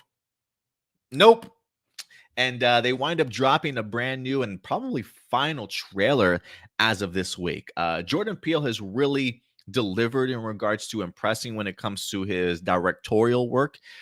Get Out was an amazing film in and of itself. I really enjoyed Us for what it was. Maybe a little bit weaker of the two films that he did. I think maybe some people will say when it comes to Us, maybe the twist at the end maybe threw them off and maybe didn't allow them to enjoy it as much as they would have. But I'm not taking anything away from the rest of the movie, as we had some amazing performances. And Jordan Peele continues to be an amazing director. I definitely get like very Alfred Hitchcock vibes from him, more of like a modern day, if you will, with his suspense, his thrillers, his twists and things like that. Really mind-bending sort of concepts and things like that. So the idea of him coming out with his third directorial film really gets me excited. I feel like when Jordan Peele announces a film, it kind of gives me like a big event vibe for some reason. Like it's about to go down, people come out to certainly watch his movies. Maybe on I don't necessarily know if I would put him in the category of like Christopher Nolan level event film sort of thing. But I feel like when Jordan Peele releases a movie, people definitely pay attention. And people are certainly paying attention to his new film, Nope, Stuart, which wind up having some great character posters that wind up dropping this week, and it's the opportunity to meet all the main characters of this particular movie as well. Have you had the opportunity, Stuart, to check out this trailer that just dropped this week? And if so, what did you think about it? Yeah, I did have a chance to check it out, and yeah, I like it. It gives you a little bit more details, but those details are based on what people were like already kind of predicting from the first trailer. It felt like this was more just confirming a lot of the ideas of what we thought might be going into this movie. And yeah, it looks like it's going to be another really big hit from Jordan Peele. I wasn't like I thought Us was an okay movie. I think the issue I had when watching it is I kind of with Get Out being like as amazing as it was, and then the ending of Get Out being like really amazing, because like I feel like that whole last act was just kind of like everything, especially when you go back and rewatch it and you're like, okay, everything was clearly like planted there, all the seeds were there, and you just like, when you rewatch, you're like, oh my god, this is actually kind of amazing the way they foreshadow a lot of things. I never got that with Us. With Us, it just kind of felt like a fun horror movie, and that was kind of it. I feel like with Nope though, we still don't know fully what the plot is going to be, like what the motivation of these aliens are going to be, and that's what is exciting, because yeah, it's like it's vague enough, so you're still going into this movie with some mystery, but like knowing Jordan Peele, I feel like there's going to be some really cool twists and turns going in, assuming that he takes it more in a Get Out direction and a little less in the Us direction. Yeah, I know. I totally agree what you're saying, and just to back up to Us real quick, I think one of the things too when it came to the movie Us that kind of threw me off, like while it felt like a really great pitch and idea, I don't necessarily know how, I don't want to say how well thought out it was, but I still felt like there were some plot holes in there also, like the idea of like everybody has a copy in the United States. So you're Yeah. telling me there's like country long tunnels all over the place that people, you know what I'm saying? Like it just felt really weird in regards to how you can explain it fully without feeling like you're hitting a plot hole here or there, sort of thing. So I can understand the apprehension that maybe Us wind up getting.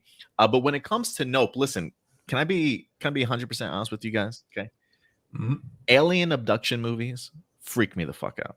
They freak me out. And the idea here, first off, this trailer, I really appreciate the fact that they gave us a much better glimpse in regards to the events of what'll be happening in this movie. The idea that there is clearly a UFO, maybe there's multiple UFOs. I kind of dig the idea of maybe if you don't look at it, they hint at the idea that maybe if you don't look at it, it won't be successful in abducting you. I'm kind of curious to see how that plays itself out, but some of the great shots that we've seen, the big dust up storms, the whatever it is that seems to be like sucking these people into the air, I love all the shots and the wire work that goes into it, whether it be people being pulled into the air, dropped from the air, sort of thing.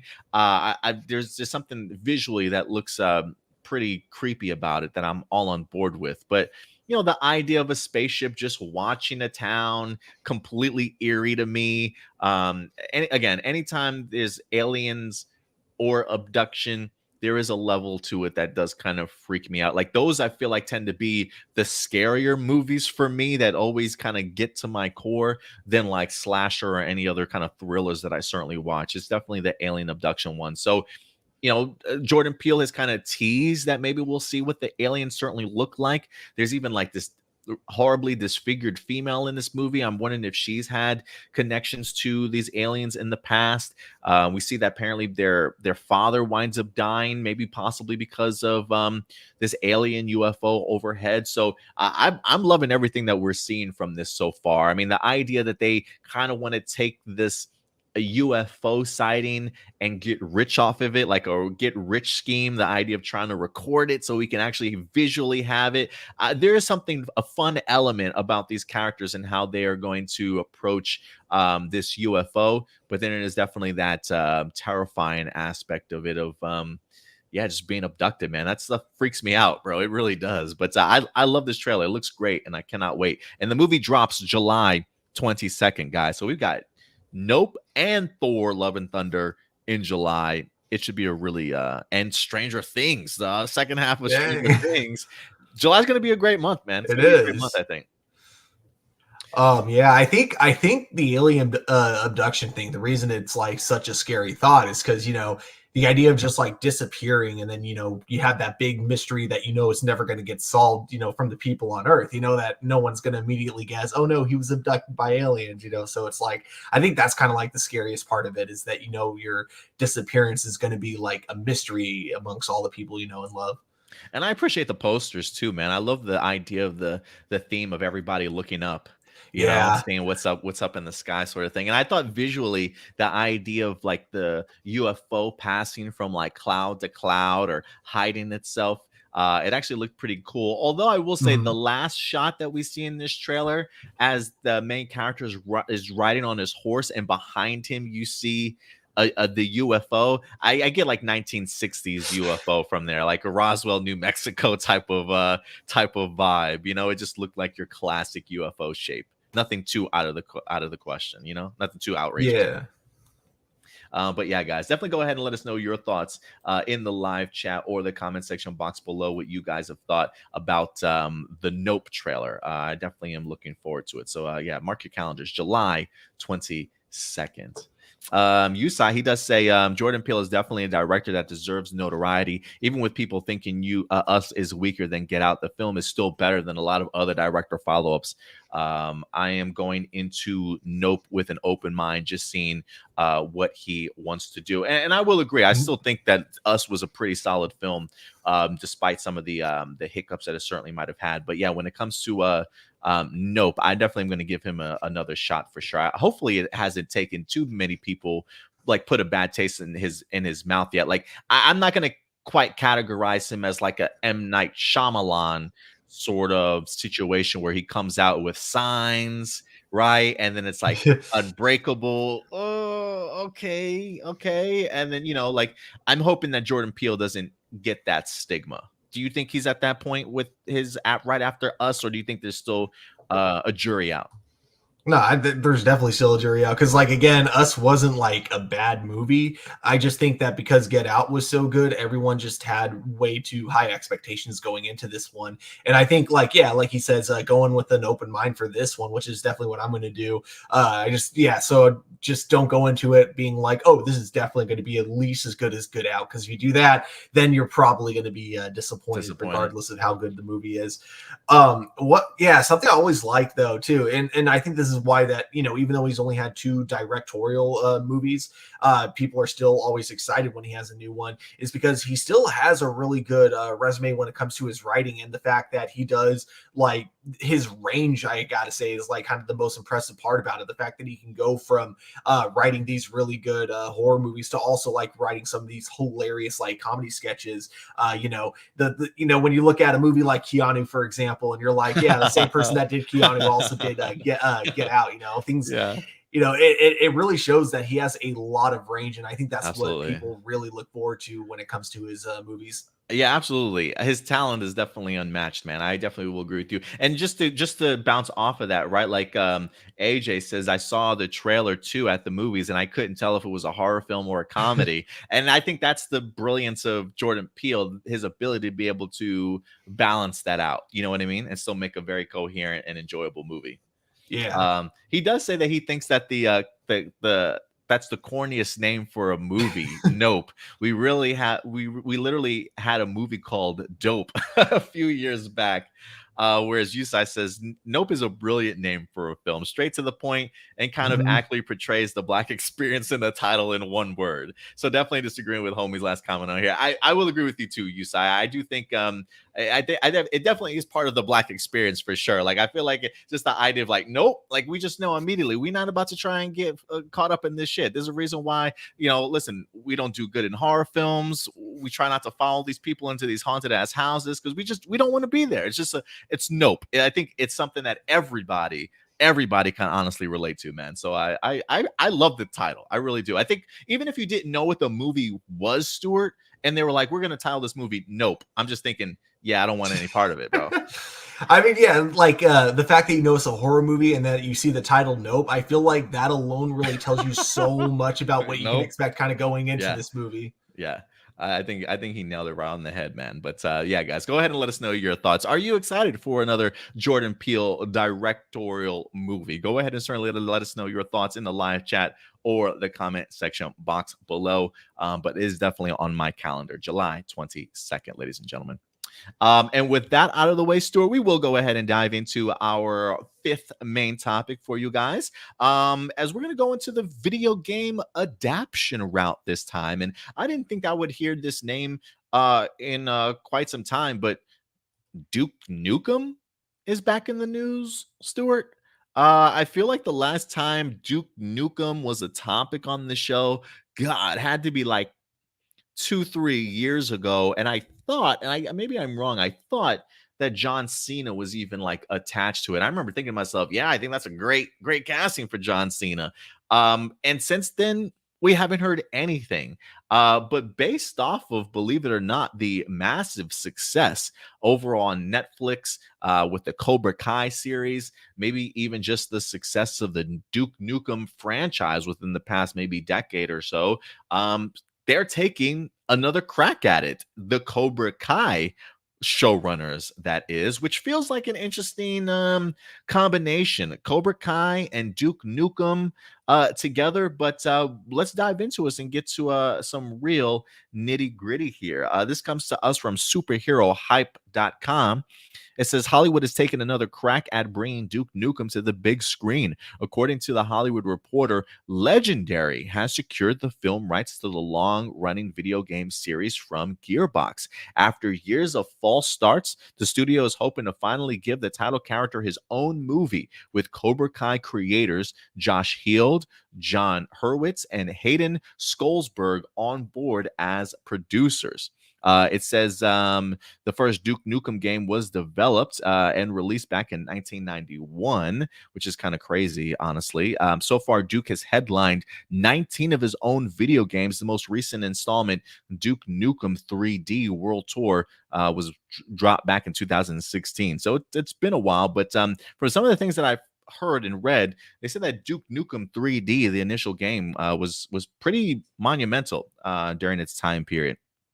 But it says the next order of business is for Legendary to find a writer for the project. No director is currently set either. Regardless, the door is reportedly open for them to take the job. Okay, so that's interesting. It says Heald's only directing credits are 8 episodes of Cobra Kai. You know, let me go to this Hollywood Reporter, since they are repeating what the Hollywood Reporter said. So it said they're developing a Duke Nukem movie, Stuart, but this same article literally just said they're still looking for a writer and no director is set, but the door is open for them to come on board. So I'm like, is it open or is it closed? Are you doing it? Are you not doing it? Let me go over to the Hollywood Reporter article and see if they can clarify this a little bit further, because that confused the hell out of me. Hollywood has flirted with adapting the 90s video game for years. Okay, Legendary Entertainment, the company behind Dune and Godzilla monster movies, has picked up the movie rights to do with Cobra Kai directors on board to produce. Okay, so they're set to produce. So they have, in fact, clarified that a little bit more. So I am kind of curious if you think when it comes to Duke Nukem, Stewart, if they are set to go ahead and produce this, do you think any of the Cobra Kai showrunners will actually write and direct it as well? Hopefully.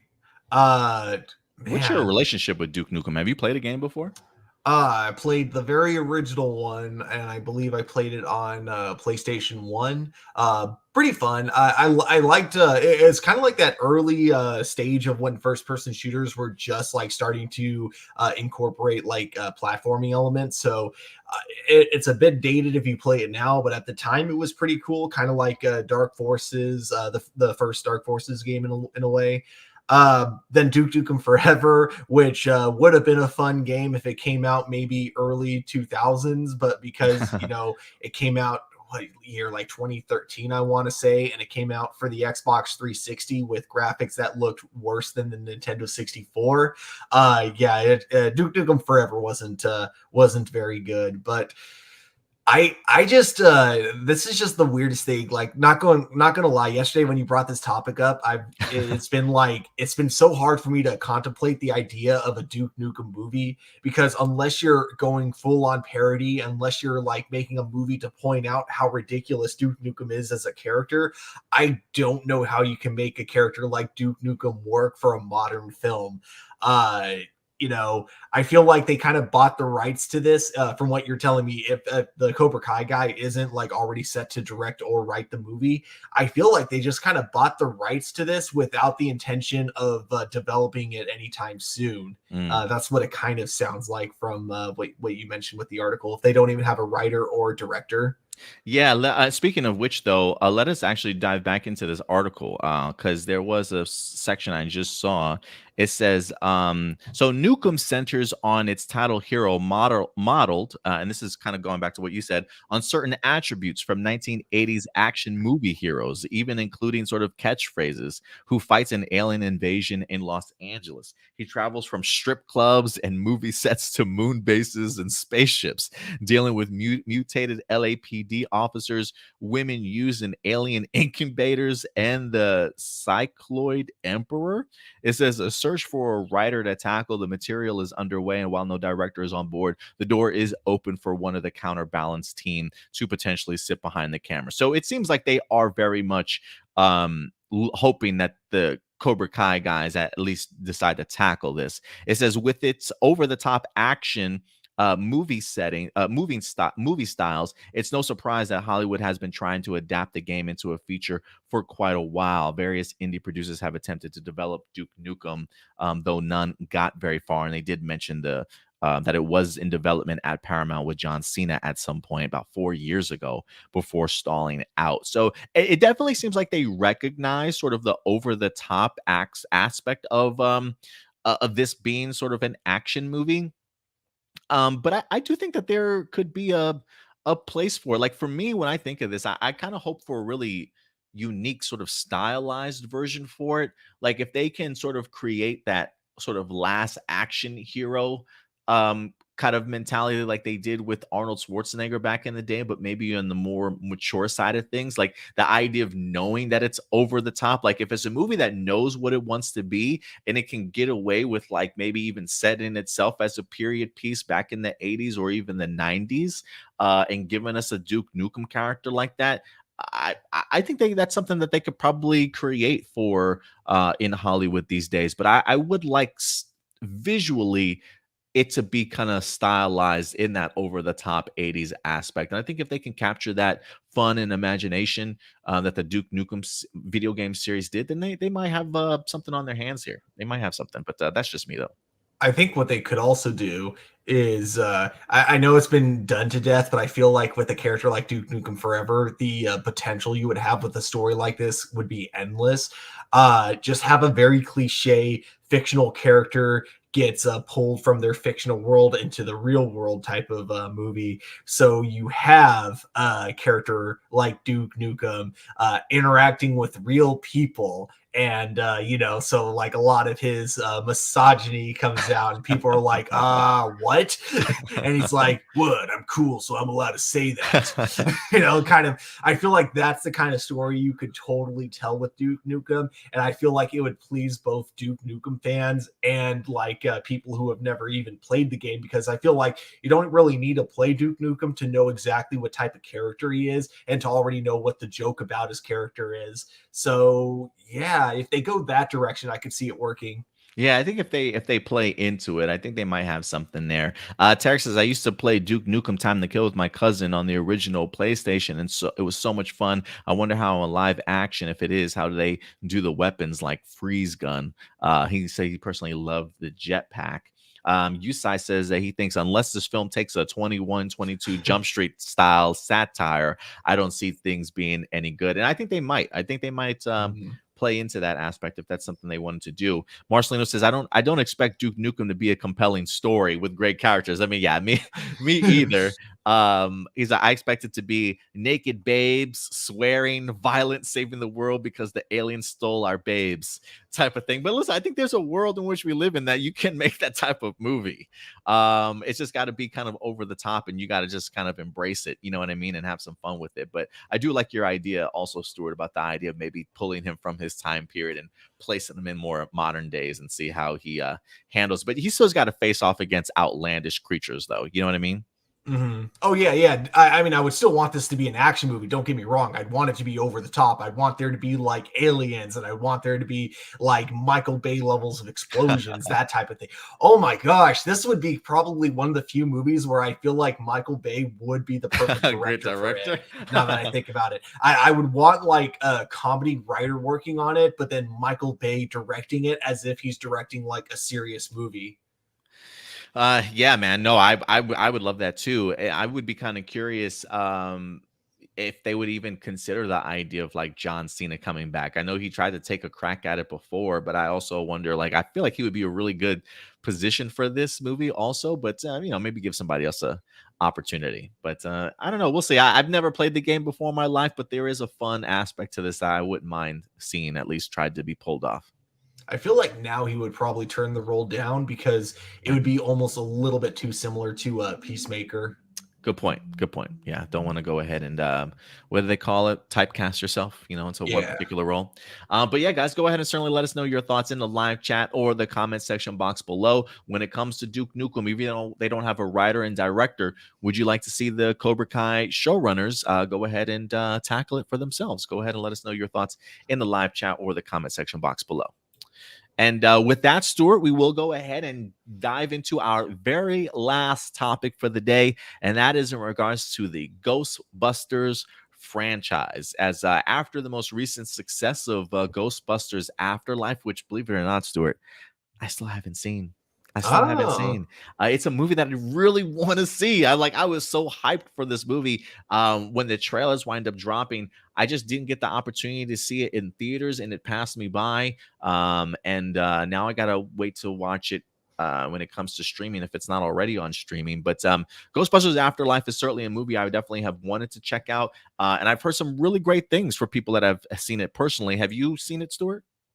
Yeah, I actually really enjoyed it. What's kind of funny is I would actually say this is going to be weird because I really enjoyed the movie, but I'd say it was kind of better to watch at home than it would have been if I saw it in theaters. So I'm actually kind of glad I didn't watch in movie theaters. Okay, I'll definitely have to check it out then. I plan on it, but the idea you still had a great experience watching it at home instead of on the big screen definitely says something. So I'll definitely go ahead and check it out. But after the success of Ghostbusters Afterlife, the idea, I think, of a sequel happening certainly didn't feel too out of the realm of a possibility. What I did not expect, Stuart, was the idea that this franchise is really set to explode as they've got a ton of new content headed our way, guys, as we wind up getting a bunch of new Ghostbusters announcements for you guys. So let's go ahead and dive into it. If you've been impressed with the direction that the new Ghostbusters is certainly taking, you might be on board with this news also. So there's a couple of different articles, a couple different topics in this Ghostbuster franchise we got to talk about. First and foremost, the one that I think really captured a lot of people's imagination, an animated series is in the works over at Netflix, ladies and gentlemen. Ghostbusters animated series in the works as at Netflix with Jason Reitman, who just did Ghostbusters Afterlife, and along with Gil Keenan, set to produce. This is a exclusive from Variety. It says a new Ghostbusters animated series is in development at Netflix, where Variety has learned exclusively. It says Reitman and Keenan recently co-wrote the live-action feature Ghostbusters Afterlife, with Reitman also directing. Exact plot details on the new animated series are currently being kept under wraps. No writer is attached at the time of this publishing. Production will be handled by Netflix and Ghost Corp, which is based at Sony's Columbia Pictures. It says, should the Project Go To series, it would be the third animated Ghostbusters show in the franchise's history.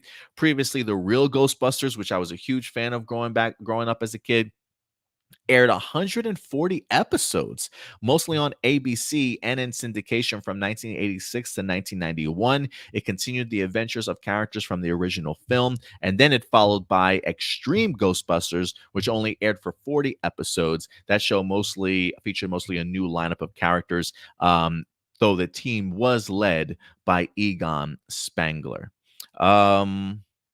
So yeah, it says news of the animated series comes on the annual Ghostbusters Day.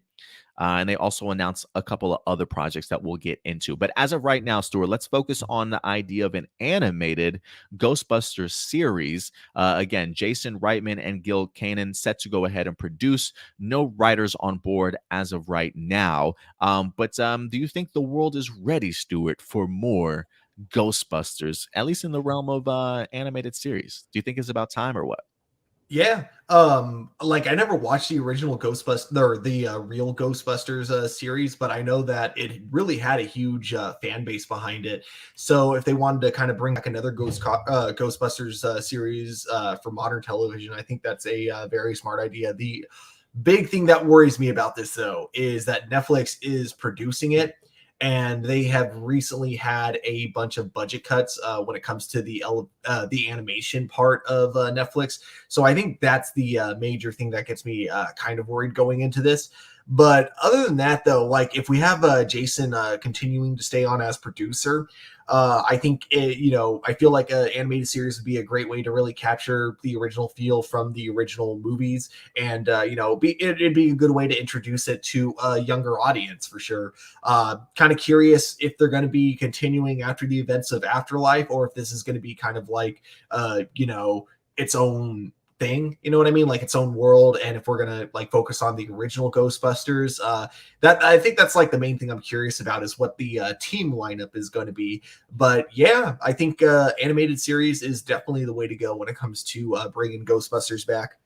Yeah, I'm totally on board with you there, man. I am kind of curious who the writer and stuff will certainly be. And you do bring a good point as to like what the team is going to be like. Are we going to be following the original team members again?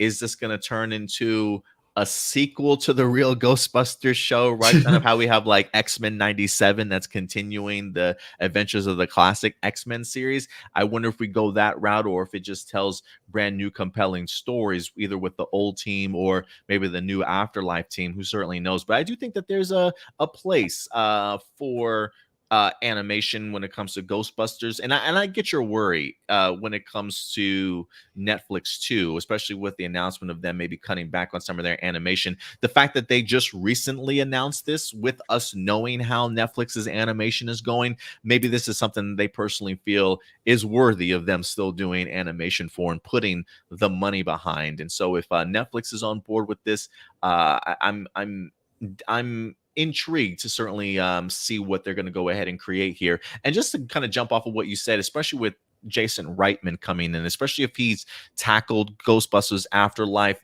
He knows the franchise. I mean, his father, Ivan Reitman, is actually the one that brought Ghostbusters into our lives with the very first two Ghostbusters movies also. So this does feel very much like a family affair. Ghostbusters staying within the family, and Jason Reitman seems to have the passion for these characters. And if they did it right when it comes to Ghostbusters Afterlife, it feels very much like they have all the best intentions in the world for the franchise, certainly going forward. And they'll probably continue to keep that spirit that Ivan Reitman created when he first did the Ghostbusters movies. And I think for me, having Jason on board really lets me think that they are taking all these new projects very seriously, and hopefully we'll get some great content out of it.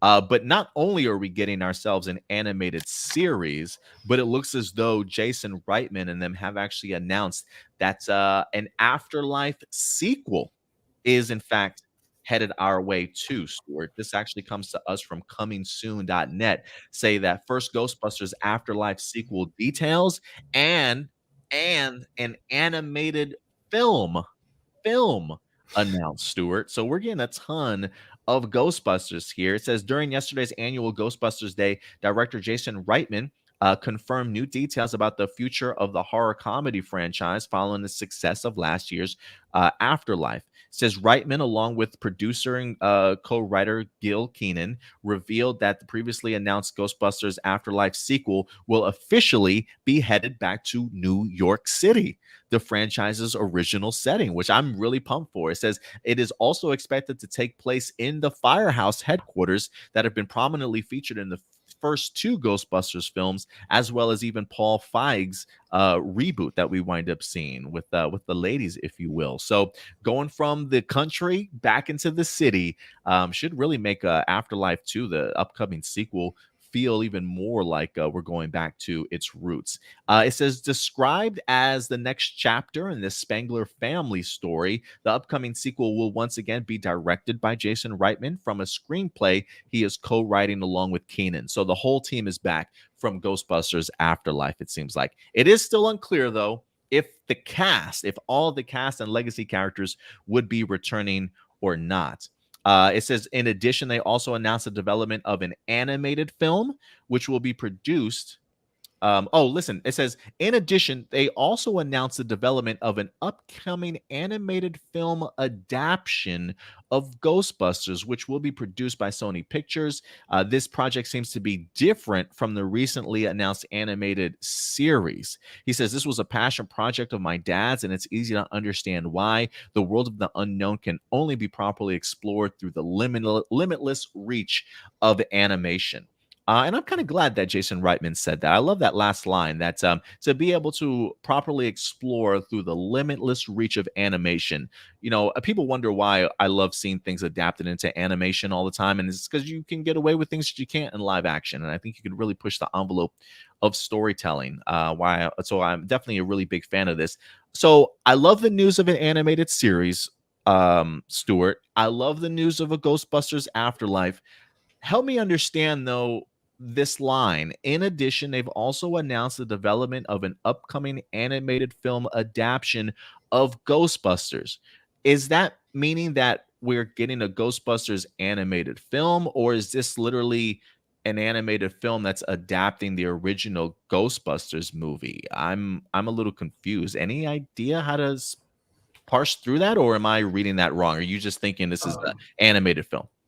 It it literally to me just sounds like it's a remake of Ghostbusters but animated. Okay, I just making sure I Yeah. wasn't the only one that. No, yeah, I think that's what it looks like to me, and I think that's uh, it depends on when they're released. I feel like kind of doing both, like developing both at the same time, might end up being an issue because I mean, like, here's the thing that I know every Ghostbusters fan is gonna be really pissed at me for saying. I don't think Ghostbusters is as relevant as a lot of people like to pretend that it is. So, with the 2016 movie, a lot of people are trying to say no one saw that movie because women ruined Ghostbusters type of thing.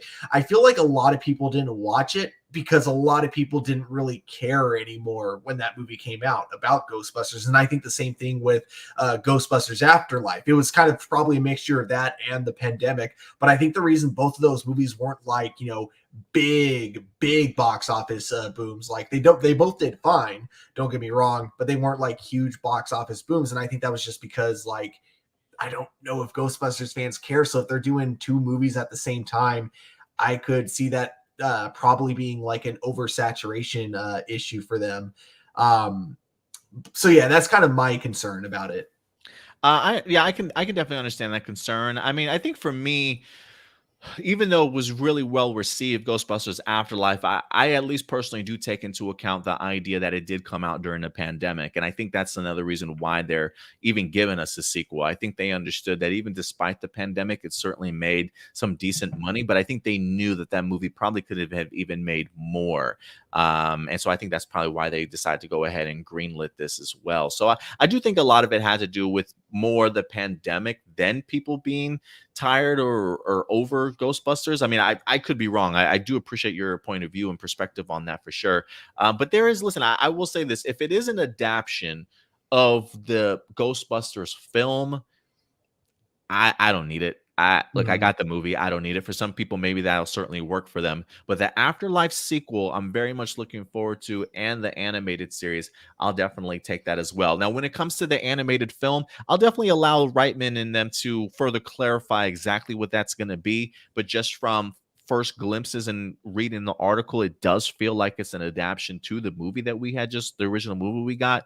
But I'll let more details eventually come out for that. But again, man, Jason Reitman being in charge of this, keeping it within the family, understanding the characters, and really bringing them to life.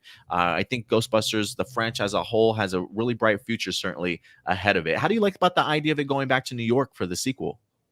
Oh yeah, that honestly, I feel like that's the step in the right direction, and it makes sense. Yeah. Again, I won't spoil it, but it really does make sense for the after credit scene that we get Okay. for it, because I think there's two after credit scenes, and one of them really sets up a sequel.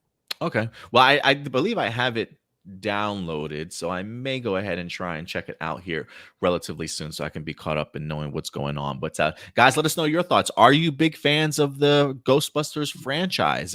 Have you checked out the original animated series? What did you think of Ghostbusters Afterlife? And how do you like some of the news that's coming out when it comes to new content from this franchise? Let your thoughts be known in the live chat or the comment section box below. Good old Roberto in the house says, I haven't seen any of the Ghostbusters films, even the original. I heard the one with the Thor abs, Melissa McCarthy, was really bad. I will say this: I would definitely recommend the original Ghostbusters film. To tread lightly, go at your own risk when it comes to Ghostbusters 2, but I was a really big fan of the original. And while there definitely was certainly a lot of pushback against the female Ghostbusters movie. I actually didn't mind it. I walked away from. I didn't think it was a super great film or anything like that, but I walked away. I didn't mind it too much. I wonder if I went in there with kind of maybe low expectations, so it just hit me a little bit differently. I can see why we maybe didn't get ourselves a sequel, but I didn't mind it so much, Stuart. Yeah, I thought it was okay, not great. I hate how when that movie was coming out, it was really hard to have a mature conversation with people about it, because you had, you would get one of two people. You would get like either the, if you say anything positive about this movie, you betray Ghostbusters, or women ruin Ghostbusters, and it's like, shut up. And then you also get like, I don't want to say equally annoying, but still pretty annoying, which is like, oh, if you don't like this movie, then clearly it's because you're sexist and nothing else. Like, now people have calmed down from it. I think, like, it took like a couple of years, but finally people have grown up, and now we can have like actual conversations of the movie. And I think as a movie, I thought it was okay. It's just the humor reminds me way too much of Seth MacFarlane humor, and I just I found it funny, with Family Guy seasons 1 through 5, but I just don't find it that funny anymore. Yeah, some of the comedy definitely was kind of hit or miss for me also. So yeah, I definitely understand where you're coming from, and I think that's why when I walked away, I thought it was an okay movie. I didn't mind it, but it wasn't something I was like super celebrating. So when they did announce the idea of a new Ghostbusters by Jason, I was like, man, now we're getting back to the roots. You know what I mean? I feel like we were really a great continuation from that. Let's see here. Ram Jam, he does say, I've seen the original Ghostbuster films along with the animated series and the filmation Ghostbusters. Still haven't seen Afterlife. Me and you, me as well, Ram Jam. Definitely something I have to certainly check out. Roberto does ask if any of them are on Netflix. I don't know. Can you see where we can stream Ghostbusters, if anything, Stuart? Yeah. And just a side comment here, not quite on topic, but Chris Crossman says, I wondered for a while, do you guys have two monitors? You seem to look on my left, or the cameras are just on the other side where the microphone is facing. I don't have two monitors. I have my laptop to the right of me and the camera in front of me, just providing a different angle is all. But do you have two monitors, Stuart? Yeah, I like to have this Man monitor City? specifically for StreamYard, so I don't have like any open tabs. But then Good usually point. if I'm looking here, it's because like I'm trying to look up some things about the topics that I can like kind of bring up on the top. Speaking of which, currently I'm not finding any streaming platforms for any of the Ghostbusters movie for free. That's Actually, it right. does say Amazon Prime Video, so I think if you have Prime, you can watch 1 and 2 for free. Okay. Um Hopefully for free. Hopefully. But yeah, guys. So if you want to check out the Ghostbusters movies, try Amazon Prime. And before we get into live viewer questions, Tarek says, "What did you think of Adam Smasher looking like Deadpool and DCEU president in jeopardy of losing his job?" I don't know who he's referring to in regards to losing his job, but I don't think he looks like Deadpool.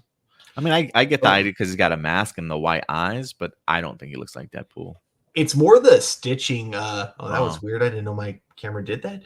Anyways, the stitching with the eyes, kind of the shape of it look very similar. That's what like kind of the internet's been going crazy about.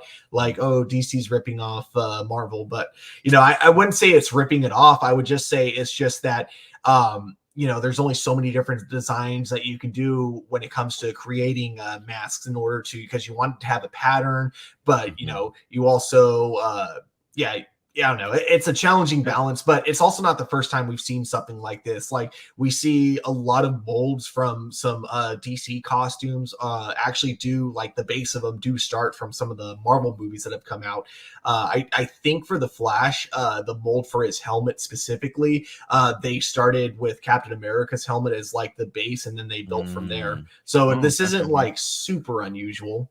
And it's pretty comic accurate too, I think, from the comic books. I mean, it's something that Adam Smasher's kind of worn his whole career, sort of thing. So, but I mean, I guess costume design, when you are trying to recreate out of the comics, I think there's definitely going to be some similarities there for sure. But I guess I'm just not one to like the comparison, especially if he's worn this costume. It's not like they went out of their way to make that, connection. But yeah.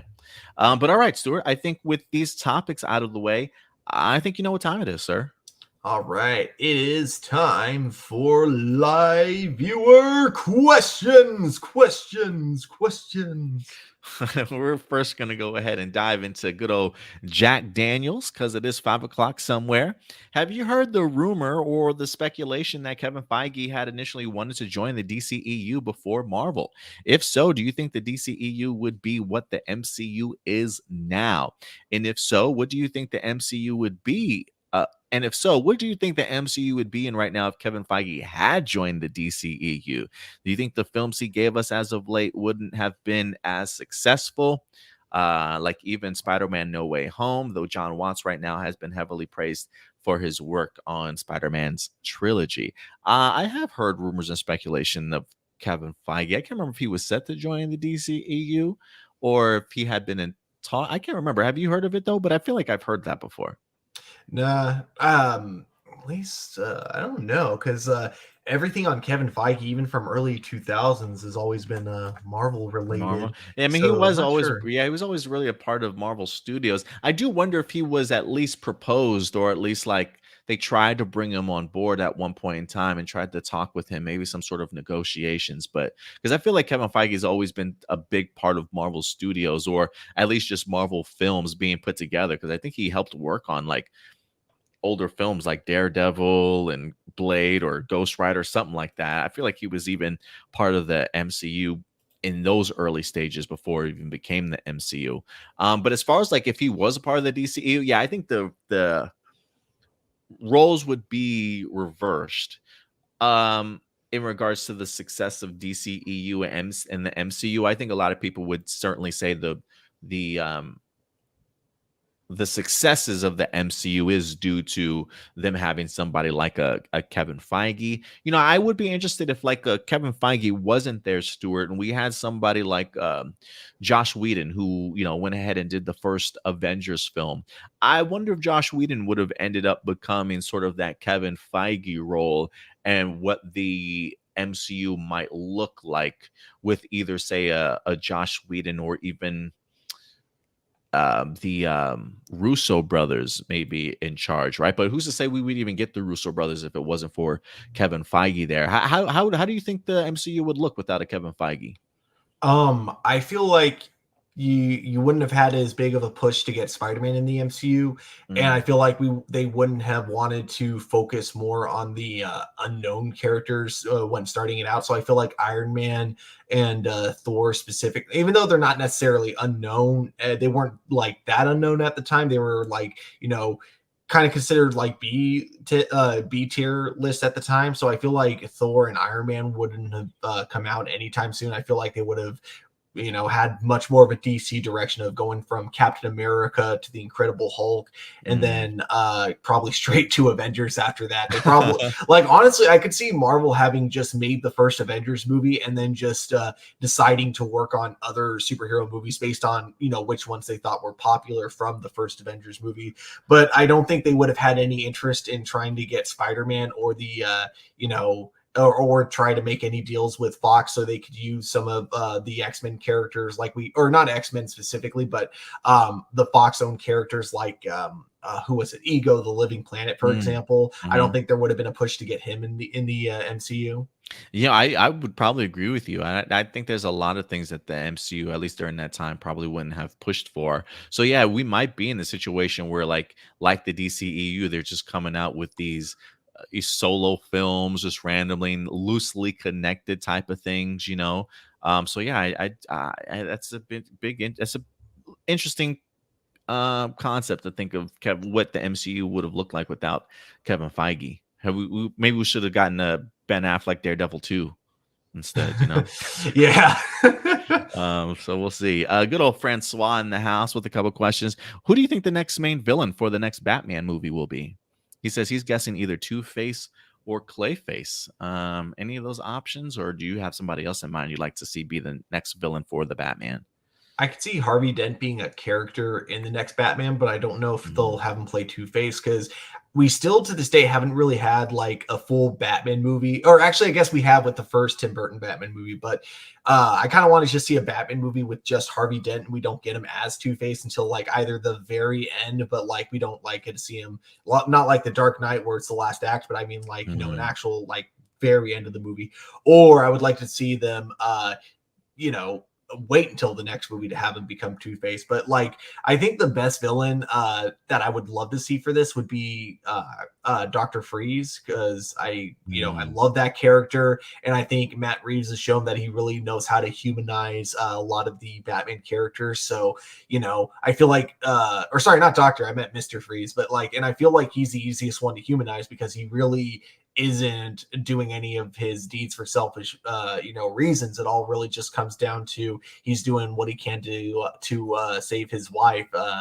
And yeah, I would love to see that play out. I would love to see how Matt Reeves tackles that. Yeah, if I had my choice, it probably would be Mr. Freeze first. I do like his storyline, and if anything, I would be curious to see if Matt Reeves would dive into the fantastical in that real world setting and create like a freeze gun or an ability to freeze people, if you will. I am curious if he would ever tackle something like that. I love your take on just give us a Harvey Dent for just one movie before he makes any sort of transformations. And there's a part of me that I think maybe like was it a Hugo Strange, the doctor at the Oh yeah. Arkham Asylum, I think would be a really good one. Somebody that can manipulate maybe one or two villains from Arkham, or maybe he's giving people a bunch of pills around Gotham and they're all going crazy and shit. I don't know. I think like from a psychological standpoint, with the type of films that Matt Reeve kind of made in regards to a detective noir, somebody like a crazy doctor like Hugo Strange working inside Arkham, I think him as one of the main villains, maybe pulling the strings for the second film, I think could really kind of go a long way. I mean, maybe we get to see a Paul Dano and a Joker appearance again of Hugo having sit down consultations with them or something, right? Like I would really like to see maybe Hugo get the spotlight. But it's interesting trying to figure out who the next villain would be after seeing the Batman and how grounded it is. Trying to think of who else would certainly be in that. Would be in there, because trust me when I say like Clayface would probably be my next choice, but it feels like that's just a little too on the fantastical side of things. You know what I mean? Mhm. Because I really want to see a Um, Clayface brought to a movie for Batman. I'd love to see him in the third Batman movie.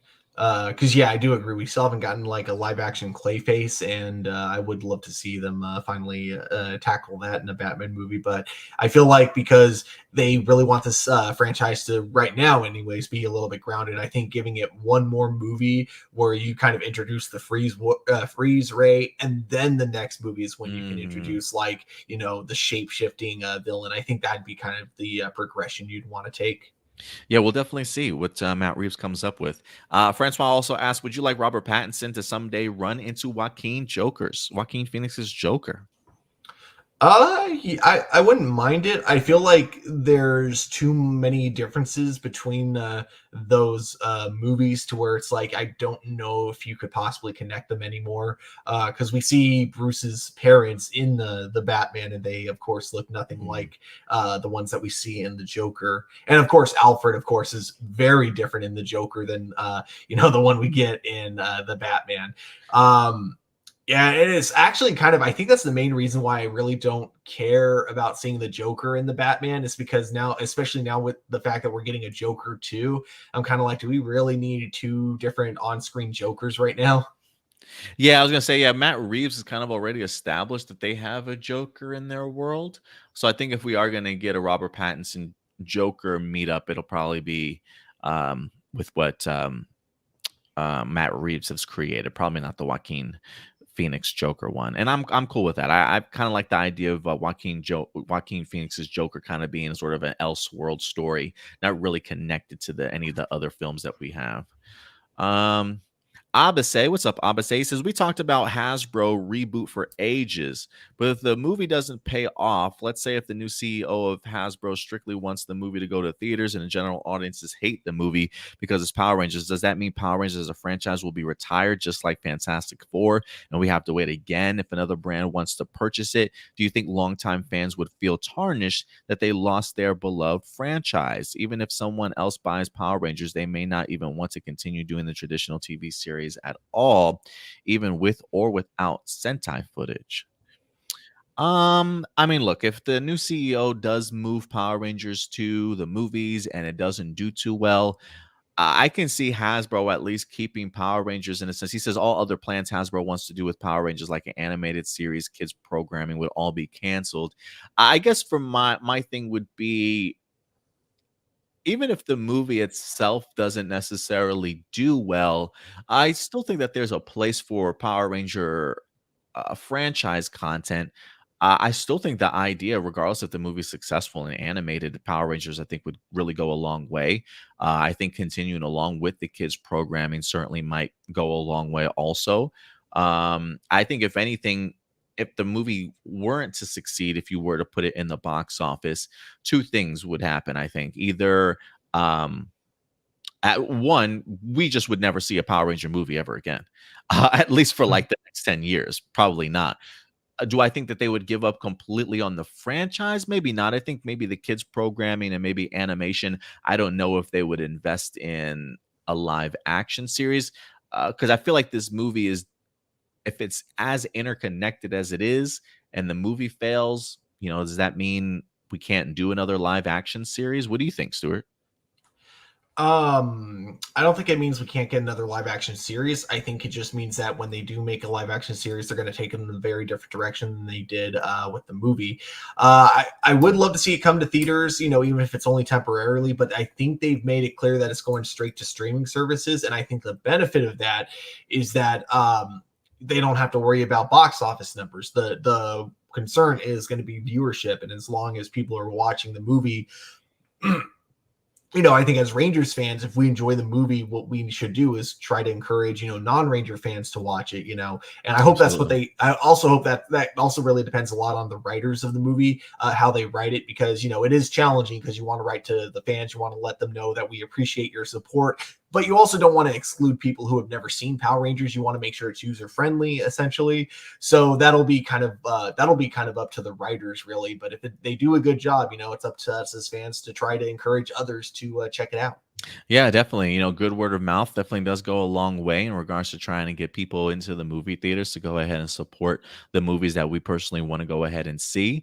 So I think as Power Ranger fans, that's definitely our duty to definitely try and help these movies certainly succeed. But again, I think if the movie does fail in the box office, I just don't see another movie happening for another 10 years or so. But again, I still think whoever the property would belong to would still maybe make some efforts to do something kids programming wise and at least animation. But I think you're right. I think that I don't necessarily think that roots out any live action new sort of adult Power Ranger stuff. I just think you would have to change course and just think, hey, we wanted to make a connective universe, maybe not so much anymore. But it's a lot of Mhm. what ifs, I would say. We'll have to see. Definitely have to wait and see. Adrian Perez, this is an obvious question, just like the past Morphicons. Do you think Hasbro might release a trailer for part 2 of Dino Fury there? Probably. I feel like if we don't get a part two for the Dino Fury trailer, at the very least, we'll get like an announcement of what we can expect from the 30th anniversary season. I'm expecting an announcement of some sort there. Yeah. Yeah, me too. He says, "What do you remember when the year 2000 arrived, marking a new decade or era? Um, any myths you thought was going to happen? I remember when 2012 came, people thought the world was going to end. Oh yeah, that's right. I remember that 2012 prediction. I Yeah, remember the day, like because it was in December of 2012. Like I can't remember what day exactly, but I do remember that particular day. I was at like not really like a full on party, but kind of like a get together with a bunch of people from the wrestling team, and I was just like in a hot tub enjoying a Big Mac and just being like, you know what? If the world came to an end right now, I think I'd be okay with it. because you got your Big Mac, right? Yeah, I That's got all my that mattered. Big Mac and a hot tub. What more could a high schooler possibly want at that point? I love it, man. God, thinking back to 20, like going back to 2000, it was 22 years ago. I feel like I'm giving a history lesson because some people weren't even born during 2020 or 22 or the year 2000.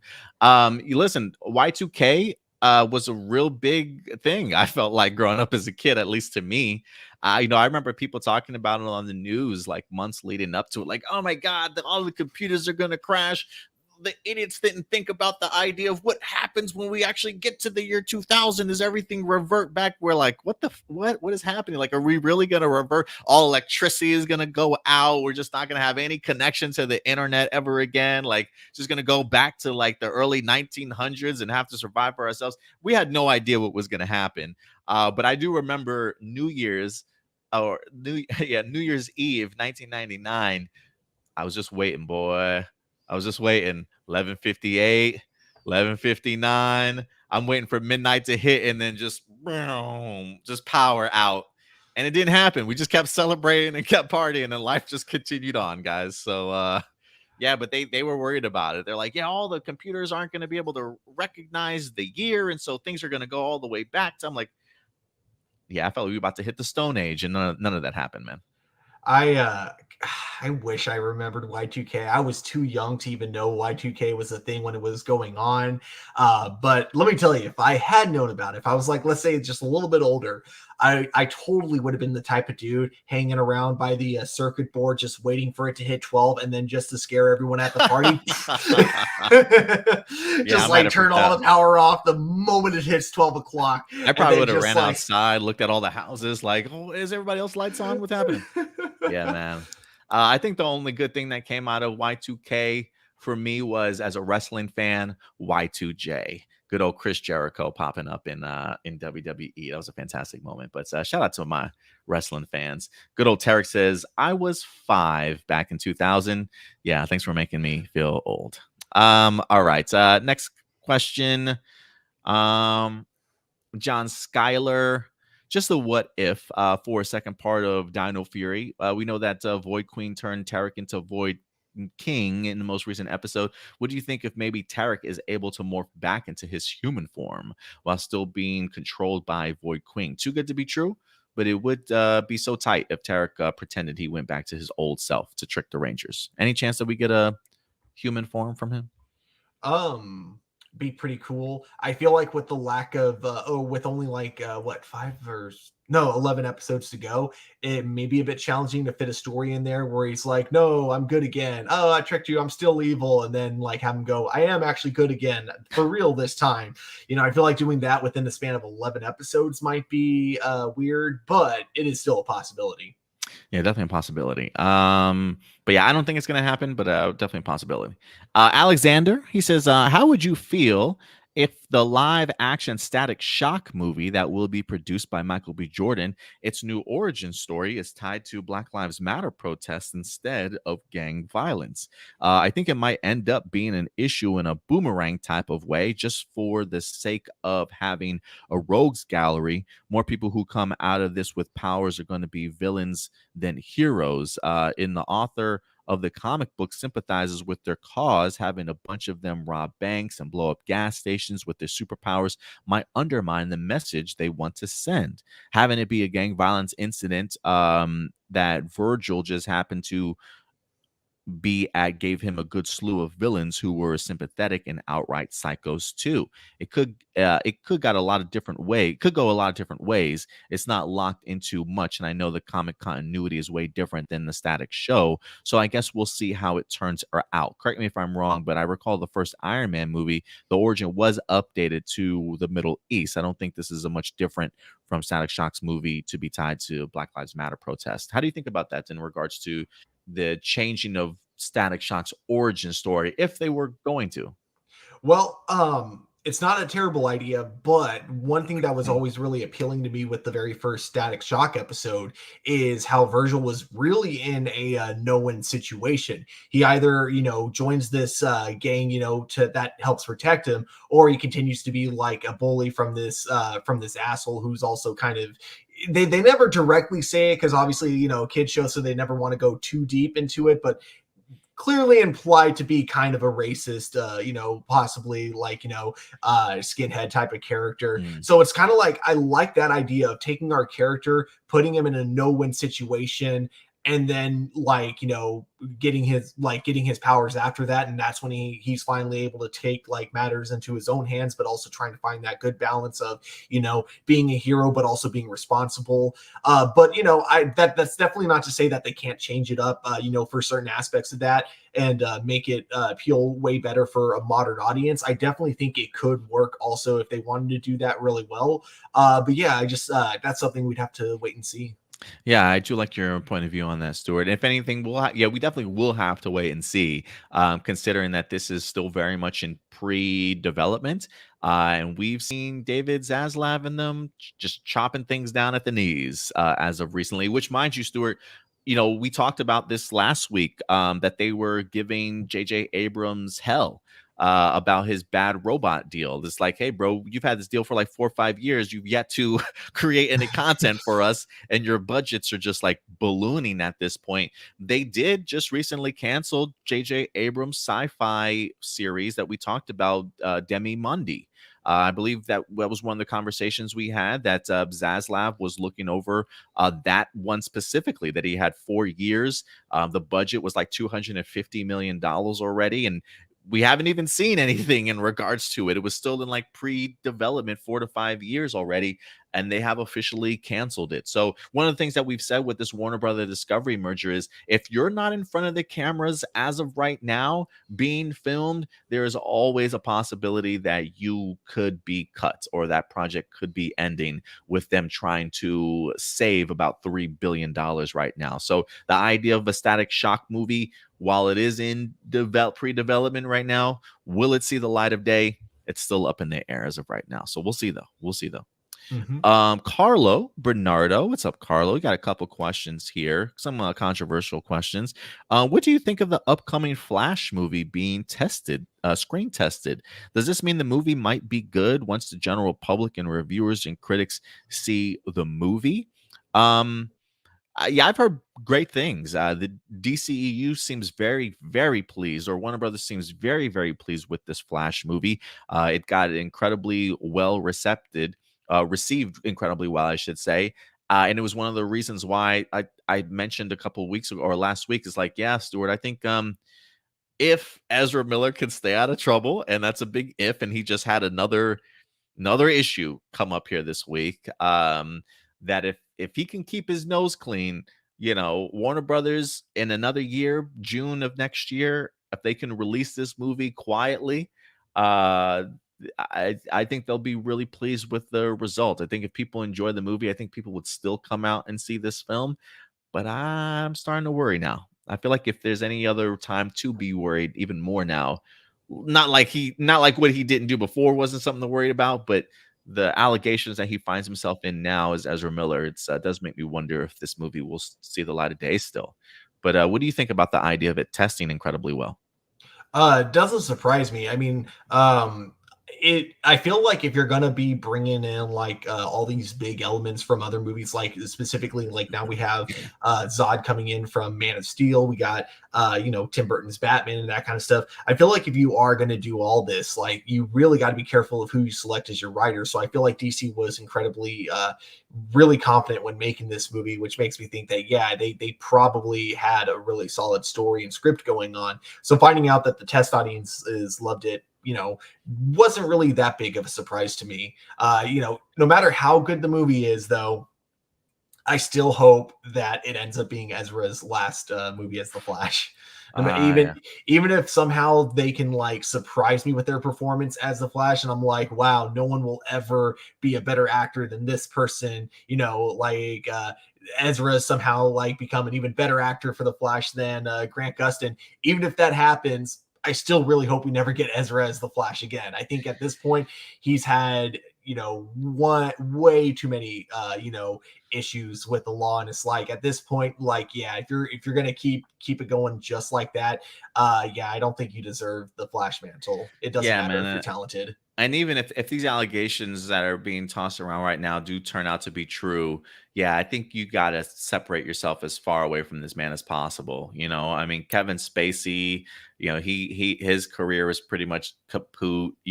I just feel like Ezra Miller's going down that path also. But we'll see, man. A year is a long time away, Stuart. Mhm. So we'll see what happens in regards to that.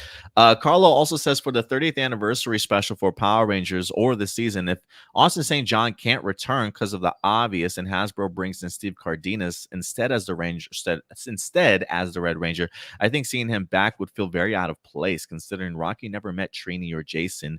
The power transfer episode, because they were all in their suits when the Sword copied their powers to Rocky, Adam, and Aisha. Do you think Steve Cardenas would be out of place if they were to try and do this reunion special without ASJ?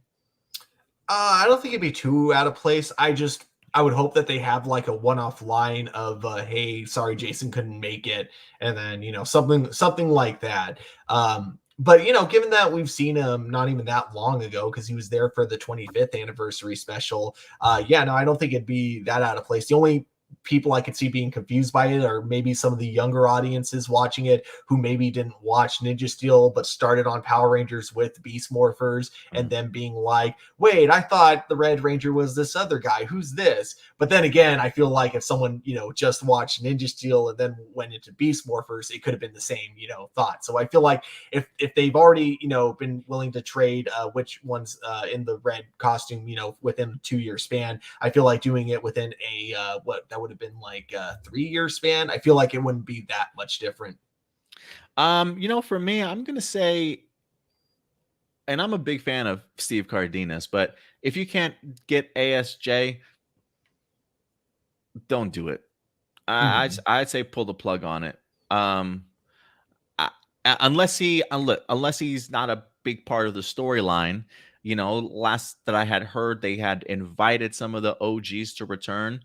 Some accepted, some didn't. Whether or not ASJ did accept or he didn't, I am kind of curious. Like, if can they get by without Jason as part of the storyline? And if he's a big part of the storyline, or if he's in the story at all, and ASJ can't be there, I just don't know if I would want to see it then. And again, Mhm. it's not to take away from the other actors.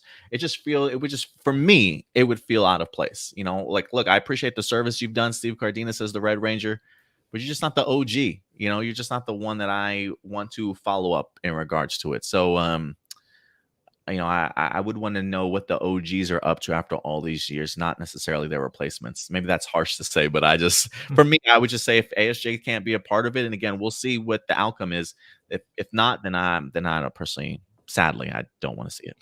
You know what I think would be like the perfect anniversary special, the perfect way to do a 30th anniversary special is you can bring back the original Power Ranger cast and the cast that came in later on to replace them. But the way you do it is you just have the cast that originally left for the Peace Conference, have them in their Omega costumes from the comic book series. Yeah, I think that would be pretty cool. Yeah, that might be cool. And then you just have to, record Austin St. John's voice from his prison cell, and then you'd be fine. Exactly. Do some And, ADR work. and yeah, again, I think the only reason it'd be challenging because even if like I'm going like worst case scenario if he is guilty, because of course we still don't know yet. Likely he's not going to be allowed to leave the country, but he still would be allowed to like film anywhere in the United States. So if they just like kind of brought him to like a sound stage in Los Angeles, recorded him in front of a green screen, they wouldn't need that many scenes with him. They can just get like 2 or 3 scenes of him in front of a green screen, and then just have him dub over the rest of his voices, and then just it wouldn't. I figure if they could do this in the early 2000s with Power Rangers Forever Red with Leo, they could easily do that with Austin St. John. Yeah, and do some ADR work. Just be like, hey, can you lower that echo in the back? I think it's bouncing off of the metallic bars. It's really hard to hear in your cell prison. I have no idea, but we'll see, man. We'll see. Shout out to Austin St. John. I know we joke around about it, but always innocent until proven guilty, man. We'll see. I'm hoping, man. Please, Austin. Please, man, don't be guilty, please, bro. Please don't be guilty. Taylor Aaron Johnson says, aside from Deadpool and Harley Quinn, what other characters in comic book adaptations tend to break the fourth wall? What did you think of the CW series Legends of Tomorrow when it first debuted? And do you agree and disagree that the character of Sarah Lance never actually had a proper backstory? I disagree with that majorly. Yeah, if you followed her in Arrow before she even came into Legends, yeah, I think she had a solid origin story and everything for Sarah, personally. Keep in mind, even though like Legends fell off for me, like I kind of like stopped enjoying it as the show kind of went on and it became less of a superhero show. The one thing that never changed is Sarah Lance is still to this day my favorite Arrowverse character. Nice. Yeah, I do love me some Sarah Lance, man. And then he does ask, aside from Deadpool and Harley Quinn, do you know any other comic book characters that tend to break the fourth wall? My favorite, or one of my favorites in concept, I should say, because I haven't actually read any of her comic books. I love the idea of Gwenpool. She is basically a character from our world who gets sucked into the Marvel comic books universe. So she's a Marvel fan, who lives out, who's in the Marvel universe now. And then of course She-Hulk was really popular when her original run came out, because that was all like just her breaking the fourth wall. There was a really famous comic that I actually own, where it's like the front page of it is like her completely naked and then using like a newspaper to basically cover herself. Really sexy cover, and you think that that's what the comic book is going to be, but then you open it and then the beginning is literally her talking to the writer of the comic and being like, did we really have to use this page? And her being like, well, it's the easiest way to grab people into reading our comic book. Oh man, yeah, that's a good one. That's a good choice, man. I do like that one. Let's see here. Good old Jackson Peterson. Every time I see his name, I want to say Peter Jackson. He says, the massive crossover we had in Arrowverse recently. When we saw Felicity Smoke, I'm assuming he's talking about Crisis. When we saw Felicity Smoke go with the Monitor to the Afterlife so she could be with Oliver, does that mean the present day Felicity is still around as we speak? Does this also mean that present day Felicity will eventually go to the afterlife to be with Oliver, or something might change her mind? I know that Oliver rebooted the world after his sacrifice. He did, but they made it kind of clear that part of the world was never changed. Like she still did end up going with the Monitor, so that part is still canon as far as we can tell. And yeah, she is still around in modern day, because I could be wrong, but I'm pretty sure I remember like characters on the Flash like saying, "Oh yeah, Felicity sent us this," whenever there's like kind of a tech issue type of thing. So I think it's just safe to assume that they all communicate with Felicity off screen, like in Mm. between episodes. Yeah, I can see that for sure. Kyle Brownlee, what's up, Kyle? He says, "I'm Kyle. I came from your video regarding the new Star Wars Disney series." Well, thank you very much, Kyle. I'm glad that you, hopefully, you appreciate our Star Wars content around here. He says, "I'm not familiar with the comic books of Gotham Knights. Do you think it will take place in the main universe as the most recent Batman series, or be like an origin story and a prequel?" I don't know what Gotham Knights is supposed to be. It doesn't quite feel like an adaptation from the video game because I think Gotham Knights is more video game than comic book, Hmm. if I'm not mistaken. But the characters definitely do come from the comic books for sure. Um, do you think it will take place in the main universe as the most recent Batman series, or be like an origin story and prequel? From what if I'm going to assume that you're talking about the Gotham Knights video game, that's going to be uh that's going to be technically separated. Like I thought it was meant to be part of the Arkham series, but it is apparently in its own universe. But I guess you could say it's definitely not an origin. It's kind of like more of a sequel to just Batman's story in general, because the one thing they both have in common, both the video game and the TV show, is that they both revolve around Bruce Wayne's murder. So in Gotham Knights, though, we're focusing more on like kind of the traditional Bat family, whereas like the CW is kind of it's a mixture of like some characters that are from like the Bat family, but like also a couple of original IPs as well. So yeah, they're very different. Neither of them really based on any specific comic book, and both of them kind of just in their own like realm of existence. Yeah, I think that's a great way to put it. It feels very much in its own realm of existence, not really connected to anything. So it doesn't really have to worry about those connective tissues, and just kind of tell the story that it wants to tell. I don't even know if I would put this in the realm of Arrowverse anymore. Like this almost feels like Elseworlds Arrowverse at this point, Mhm. especially based off of the fact that Batwoman was more connected to the Arrowverse, and now we're starting a brand new story of a Bruce Wayne that's been killed. So like this doesn't even feel connected to their Arrowverse to me.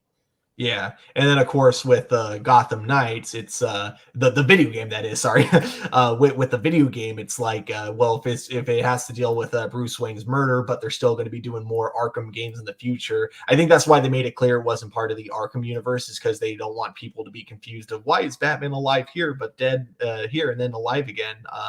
So yeah, I guess yeah, I'm assuming it's just going to be kind of a one-off game unless it does really well, and then they may try to connect it later on, be like Bruce Wayne wasn't actually murdered. Yeah, we'll see how it works out, man. My level of anticipation isn't very high for Gotham Knights, but we'll definitely give it a shot. And who knows, Stuart, it'll be like the hottest show on the CW before we know it, man. You never know.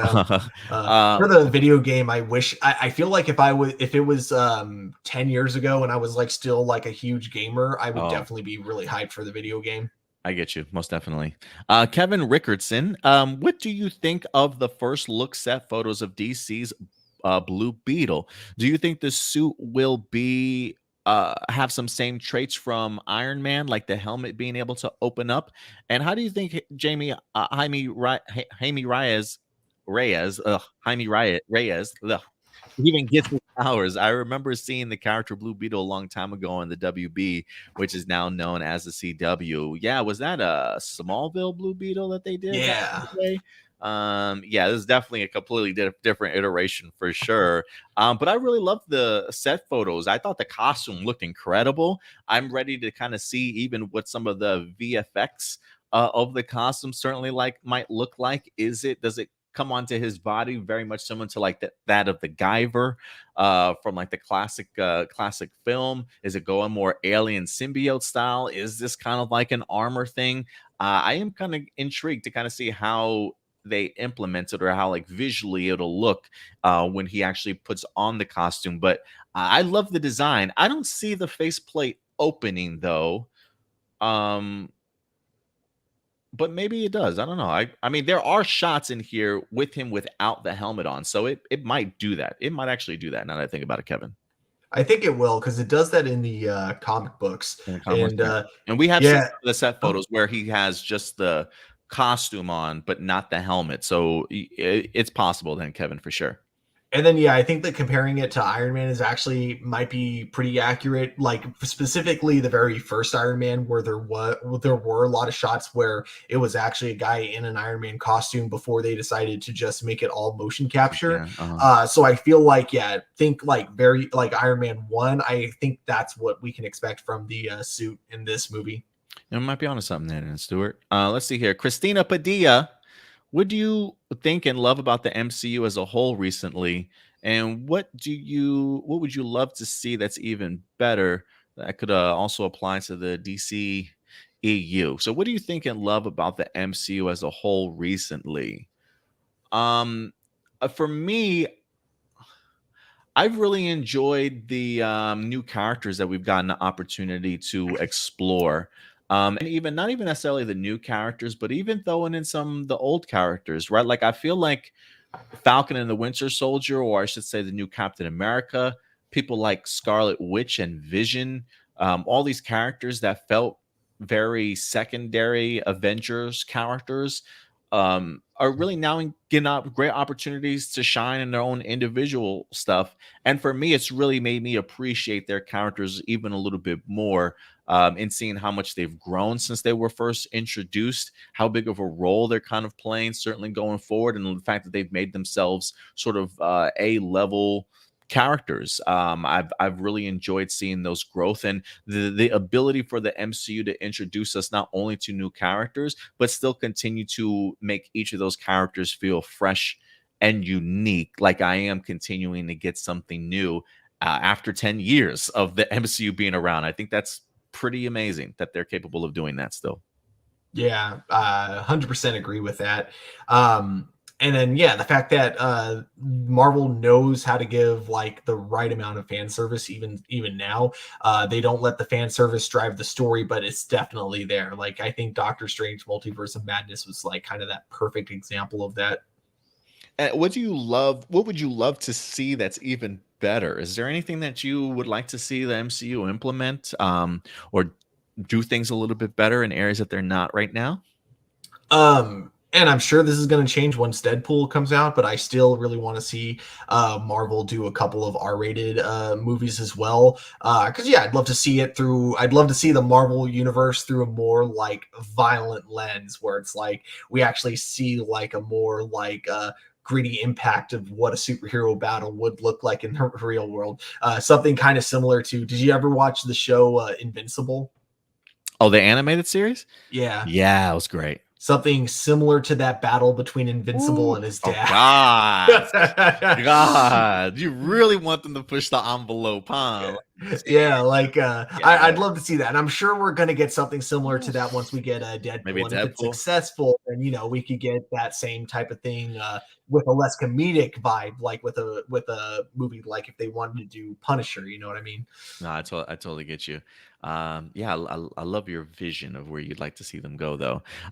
Next couple questions here. This is Eb Blomquist. If I'm pronouncing that Blomquist, I don't know, but Eb, what's up, Eb? Hello, I'm Eb, and I'm based in Sweden. Hey, I don't international superstars here, man. I don't know what they make in Sweden, but I appreciate having you, Evie, as always. It says, saw your YouTube channel when I watched a video of Halo, which is one of my favorite video games growing up. I know we've kind of fallen off of our Halo series. I know Indy said he thinks the series went to shit, and I think he just got, I think he lost all motivation to watch it. How did you like the Halo series, Stuart? Did you keep up with it? I haven't even checked it out yet. I just know that like I don't know a single fan of Halo that actually enjoys it. The best compliment I've heard about this series is that it's an okay sci-fi if you take away the connection to Halo. Oh the God, fact that that's the the whole fact that point. it's not like oh, this is a great show, it just shouldn't be called Halo. It's more of it's an okay show, and then they just happen to give it the name Halo even though it's not related to Halo. And the fact that that's the best compliment I've heard about the show, that's kind of what makes me not interested in watching it. I would like to know what EB thinks, since you did find us based off of our TV series review for Halo, and it was one of your favorite video games growing up. How did you like the series? Were you actually a big fan, or did you not care for the adaptation? I'd be kind of curious to know. They also say what he also asked what villain from any movie or show do you think was a real pain in the buttocks, but had really great development and contribution to the story? Was a real pain in the buttocks. So like pain is in like annoying even like as a I viewer guess to like just kind of as watch, but no, I think maybe like a I don't know, maybe like a thorn in the side of a hero, like a real pain in the ass, that okay. really caused problems, but also had great development and contribution to the story.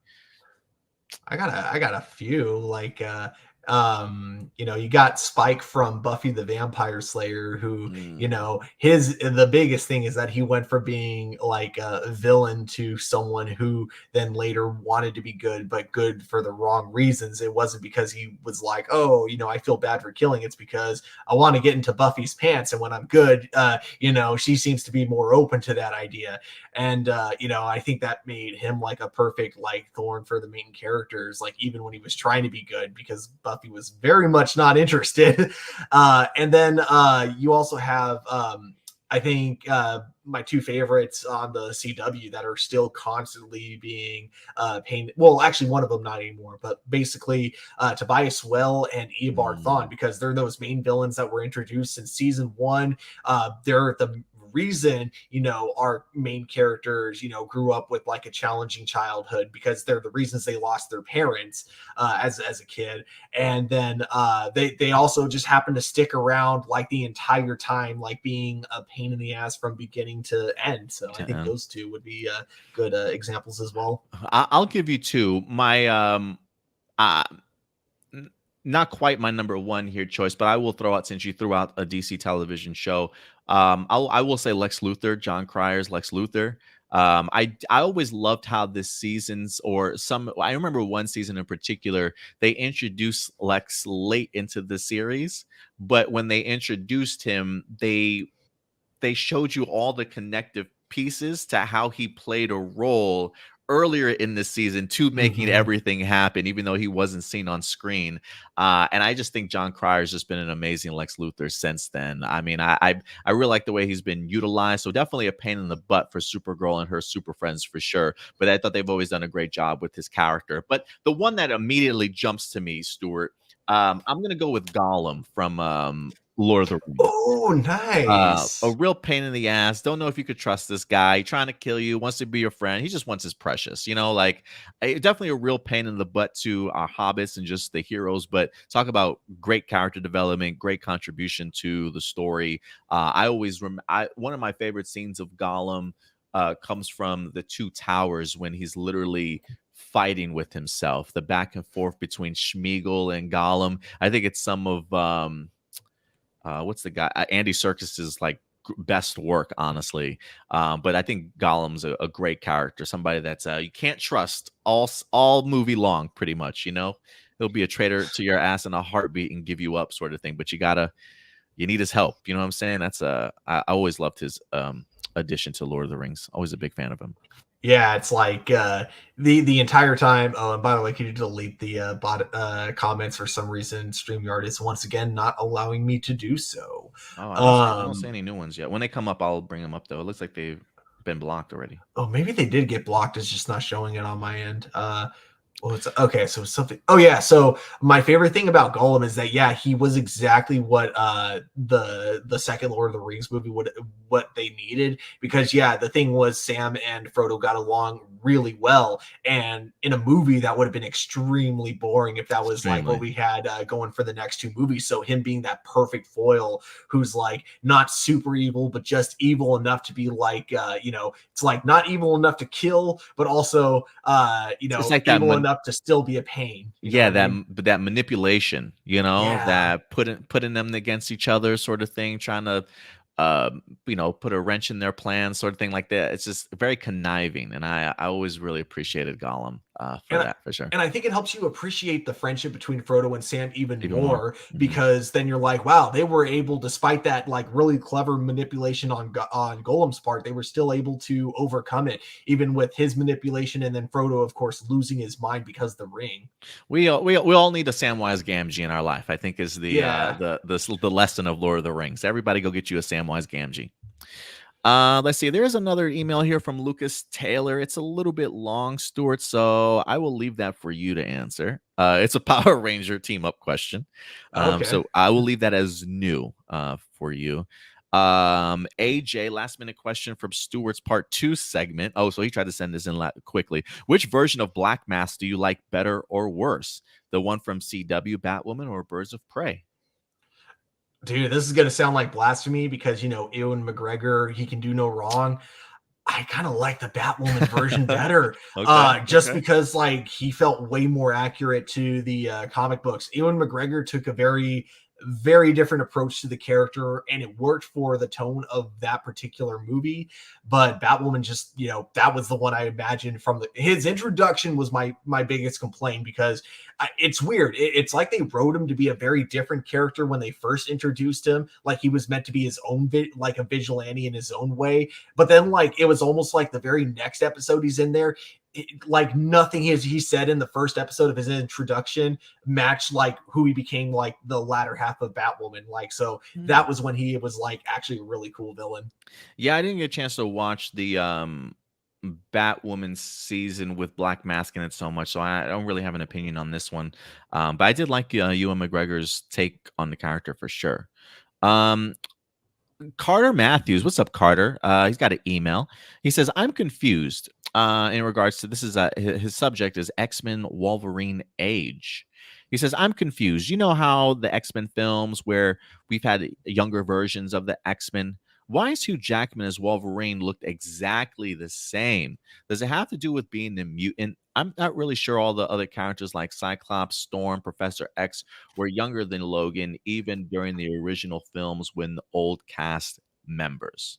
So me and Stu will both go ahead and tackle this. But in regards to the idea of Hugh Jackman looking exactly the same, even though he's met up with the younger versions of the X-Men, I'm assuming we're talking about Days of Future Past here, in a sense where you get classic Hugh Jackman just kind of thrown back into time.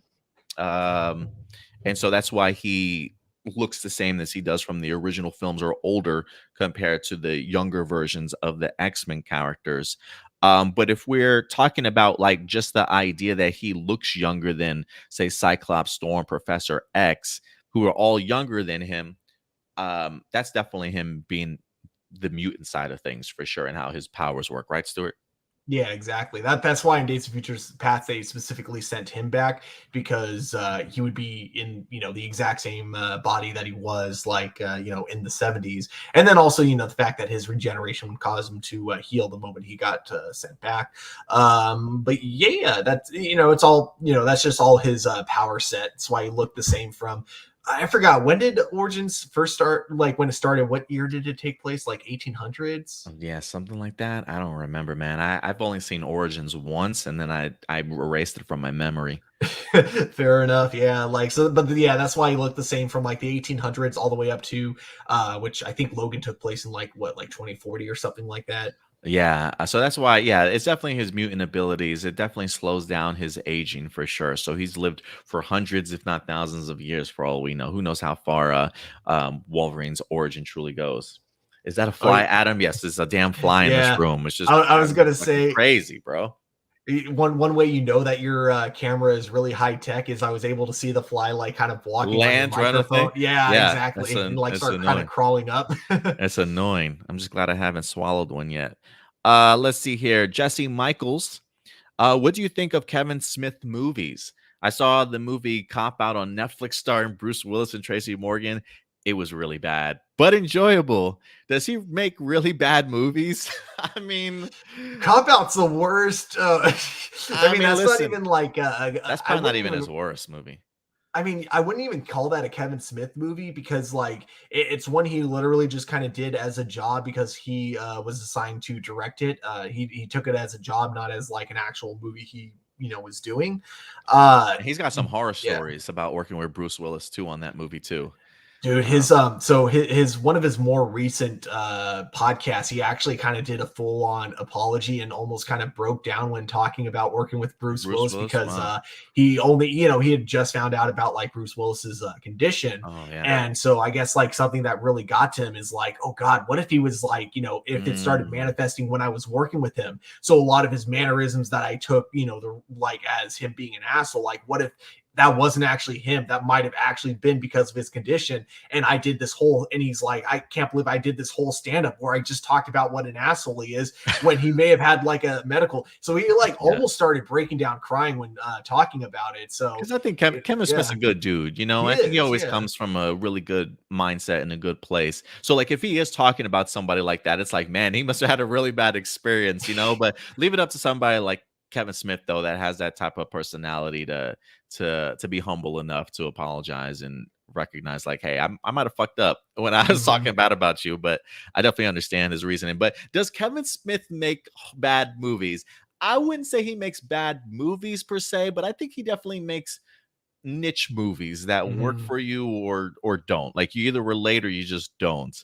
Because like I could bring up Tusk, you know what I'm saying? Like, oh God, let's not even go down that path. But but then you could That movie's also bad, but I love it. but yeah, but there are other great movies out there. Any of the Mhm. Clerks films, Dogma, was it Catching Amy? I think it is, or something. Chasing Amy. Chasing Amy.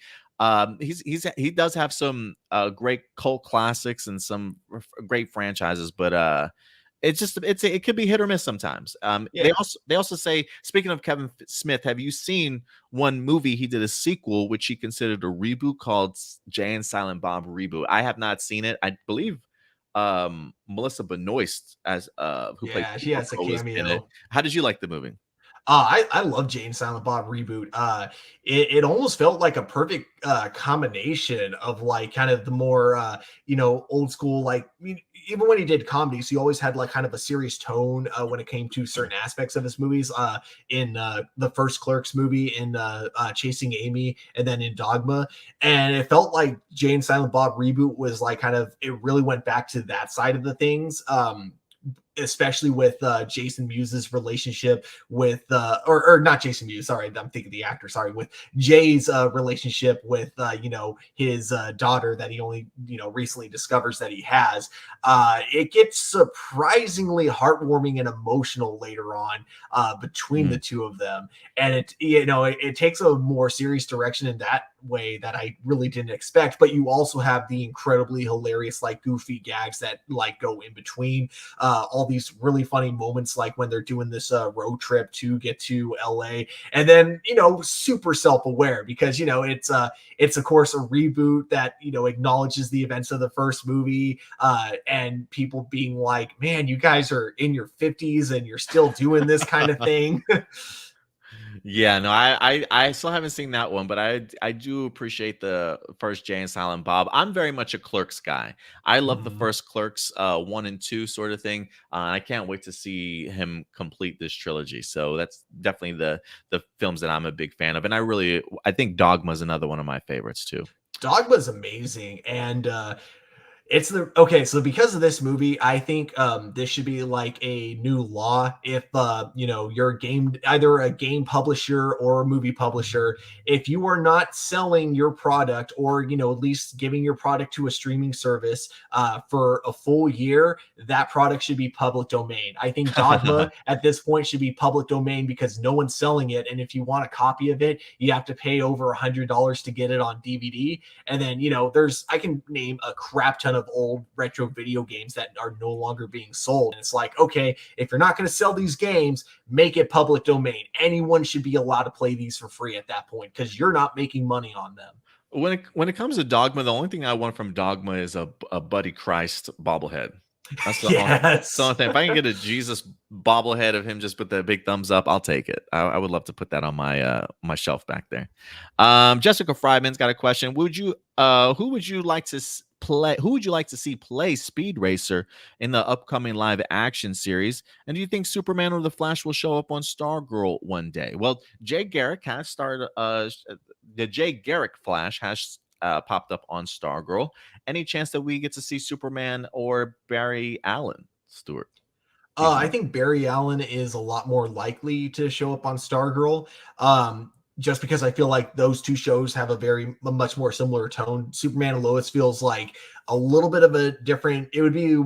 I feel like he would be slightly more out of place on Stargirl, whereas like I feel like the Flash could just really fit in just fine. Sorry, what was the other part of the question? It was the other question was, who would you like to see play Speed Racer in the Oh, live action series? For some reason, the first person that comes to mind, or was one of the name that came to mind, for me, Asa Butterfield. ooh. I would love to see him maybe take on the role. He's about 25 years old right now, so I think he's probably still young enough. But he's been in the Netflix series Sex Education. He was in Ender's Game. He's been in the film Hugo. I think he might have even been up or like a finalist to play the new Peter Parker Spider-Man. I think he was like in top 3, top 4 for sure. So Asa Butterfield's got a pretty good um career, maybe not necessarily attached to always the best things in the world, but I think Asa Butterfield could probably fill that role for Speed Racer pretty well. I think he looks young enough to still be able to pull it off, and he's old enough though as 25. Yeah, for me, I think I would actually kind of prefer if they went with someone younger, like someone 16 years old, I probably get you. to play Speed Racer. Uh-huh. But yeah. Oh, actually, yeah, you were right about the Butterfield Spider-Man thing, because I remember there was the meme after Tom Holland got it where people would be like, "I can't believe it's not Butterfield." Oh no. Okay. All right. All right. Paulo Alvarez. He says, how tons of movies and shows as of late have been getting tons of revivals by bringing back past iconic characters. I feel like everyone keeps mixing the word reboot instead of revival. Both are two different things. Yeah, I mean, I definitely agree. Reboot and revivals to me aren't necessarily the same thing. I think. How do you read that though, Stuart? It's really hard to say. I see reboot as if you're bringing a franchise back, but you're taking it in a very different direction. Whether it be like that you're restarting it in a new universe, or you're bringing back the old continuity, but you're focusing on something different. I kind of see that as a reboot. I Reboot. think I would refer to something as a revival if it, like Dexter, for example, when that show came back. I would consider that like a revival, not a reboot, because it really picks up right when the series left off, and it focuses on the same character. And then everything I'm hearing about Picard season 3, all the rumors that they have of what to expect in that, I really feel like they shouldn't call it Picard season 3. I really think Next they should call it generation. Next Generation, the revival of the Next Generation. Yeah, no, and I agree with you. I think that's definitely the difference. The idea that the revival is really picking up where the other show left off, or at least continuing the storyline of that show, whether the characters have aged, and really bringing sort of everybody back. That feels more of a revival, where reboot is, yeah, we're doing this show once again, but we're adding new elements, bringing in new cast members and actors and things like that, and characters. So, yeah, I would agree. Paolo. I do think sometimes people get it confused, but I think Stuart broke it down perfectly. Um, Marquez Conrad. What's up, Marquez? What are your chances? What are the chances that the Hasbro Power Ranger universe reboot does poorly at the box office, if only in theaters, and critics and reviews absolutely hate the movie? Would this cancel all Power Ranger related projects Hasbro has with Netflix, even pulling out the Netflix deal? I don't necessarily know. Listen, you say if only in theaters. As of right now, I'm not expecting it to be only in theaters. If it's not only in theaters, like if it is Netflix and theaters, then I don't think they necessarily are worried so much about the box office. But if it is only in theaters, then yeah, the box office is going to mean everything. I guess it just depends on how big a connective tissue this is. Will the kids programming and the animation, is all that truly dependent on how successful the movie is? If it is, then they might want a redo, or just maybe cancel everything that they have going forward. What do you think, Stuart? Do you think that means they cancel everything if the movie isn't successful? I don't think about everything. I just think that like the projects they have going forward, they probably wouldn't be doing as much of it. And it may mean that like some of the projects that they had in development might get like somewhat of an overhaul in terms of its budget. Like for the animated series, for example, maybe they originally wanted to go with like a more expensive looking Avatar, the Last Mm. Airbender style of animation, but then the movie didn't do so good, so they're worried it's not going to do as well. So they probably go for a cheaper art style, easier to animate, and they go for kind of a more kind of like what we see a lot on the Disney Channel and Cartoon Network, kind of like the more simplistic art styles, which I hope they don't do because, you know, if it's Power Rangers, I kind of want them to go with the more either anime-esque approach to it or, Mm. you know, classic superhero show approach to it. But, you know, it is a possibility. Yeah, it is a possibility. I mean, I do agree. I do think it, I guess it just depends on how overly connected all of this is. Yeah, if the movie doesn't do well, yeah, maybe you take another step back and say, we still have ownership of the property. We still want to do all these other things. Maybe we should just create something new and do a little bit of a redo and rethink this, but we'll see. This might be our last question here for the day, but we'll see. Again, Stuart will probably try and see if we can get Stuart to do another live viewer questions for us this week. But this comes from us to Marcelino Vasquez. He says sometimes some superhero or supervillain costumes have to be completely revamped for live action because some just don't work for live action like they do in the comics. What are some of your favorite superhero or supervillain costumes that look completely different from their comic book counterparts? And which ones do you think are better than their comic book counterparts? Ooh, that is a really good question. Superheroes or supervillains? Um, what are some of your favorite superhero supervillain costumes that look completely different from their comic book counterpart? And some Ones that that look look different that better better. than their comic book counterpart. Trying to think of all the television shows that I've watched.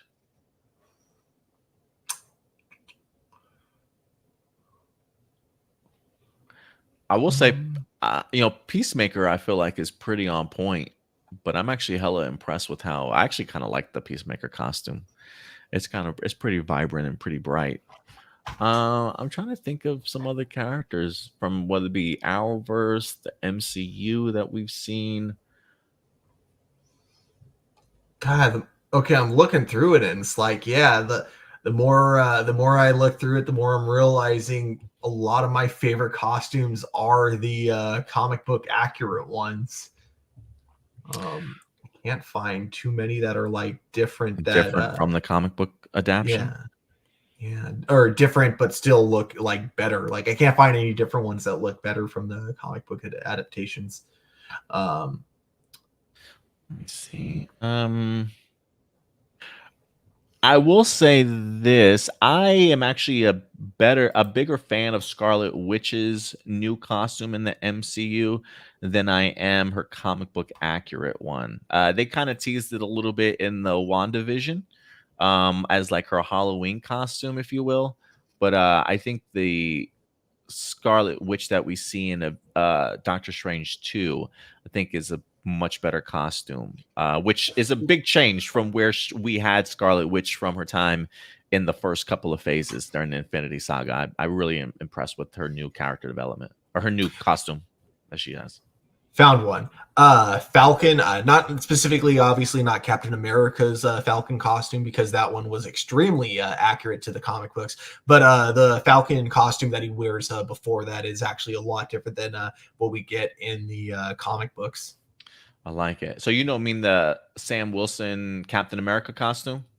Yeah, so not that one, the one Okay. before it. Yeah. Okay, I got you. And I think that one actually looks better than the comic books. Oh, and then another. I don't know if I'd say it's better, but very, very different. I'd go with Steel from Superman and Lois because his suit looks a Oh, lot more like Master Chief. I get Where that. Okay. yeah, very different. But I honestly like both versions just fine. I don't really have a preference. Yeah, I dig that one. I think that's a good one. All right, guys. I think other than that, that will wrap it up for us. So, Stuart, there is a question from there is a comment email, if you will, from Lucas Taylor back on June 6th, and then after that, it jumps to June 9th emails. So, if you want to go and just tackle as many as you can in a live viewer question segment this week, that would be great if you think you can. Yeah, I think I can do that. I'll try to have it up by Tuesday morning. So right now I'm looking at 22 new emails left compared to the 40 that we walked into today. Um, let's see. Chris Crossman says, "What about the Flash suit?" The one from the Snyder movie, because I actually kind of prefer the one from the CW. I really like Compared to the what it comic looks book, do like you think it looks now. better than the comic book? Yeah. I really love what Grant Gustin's suit looks like now, because now we got the golden boots, so it looks like perfectly straight from the comic books. Brazil over here asks, "What are your expectations for the Dragon Ball live action movie produced by Disney?" I haven't heard one. What? What is this a? Um, I Can you look mean, it up for me? I haven't heard that. And while you look that up, let me see what else. Tarek does ask if we're excited for the No Way Home extended cut. They did announce that they were going to be re-releasing No Way Home in theaters. I'm kind of curious as to how many minutes or how far extended it is. I feel like from some of the deleted scenes that there is certainly a lot of content there. So yeah, I would probably check it out again, honestly. Any reason to go back to the theaters to see another Spider-Man movie? okay, I'm not too sure if this is accurate anymore, but what people are assuming is that Fox had the rights to live action Dragon Balls. Wow. Okay, sorry. Fox Studios had the rights to do a live action Dragon Ball movie after Dragon Ball Evolution.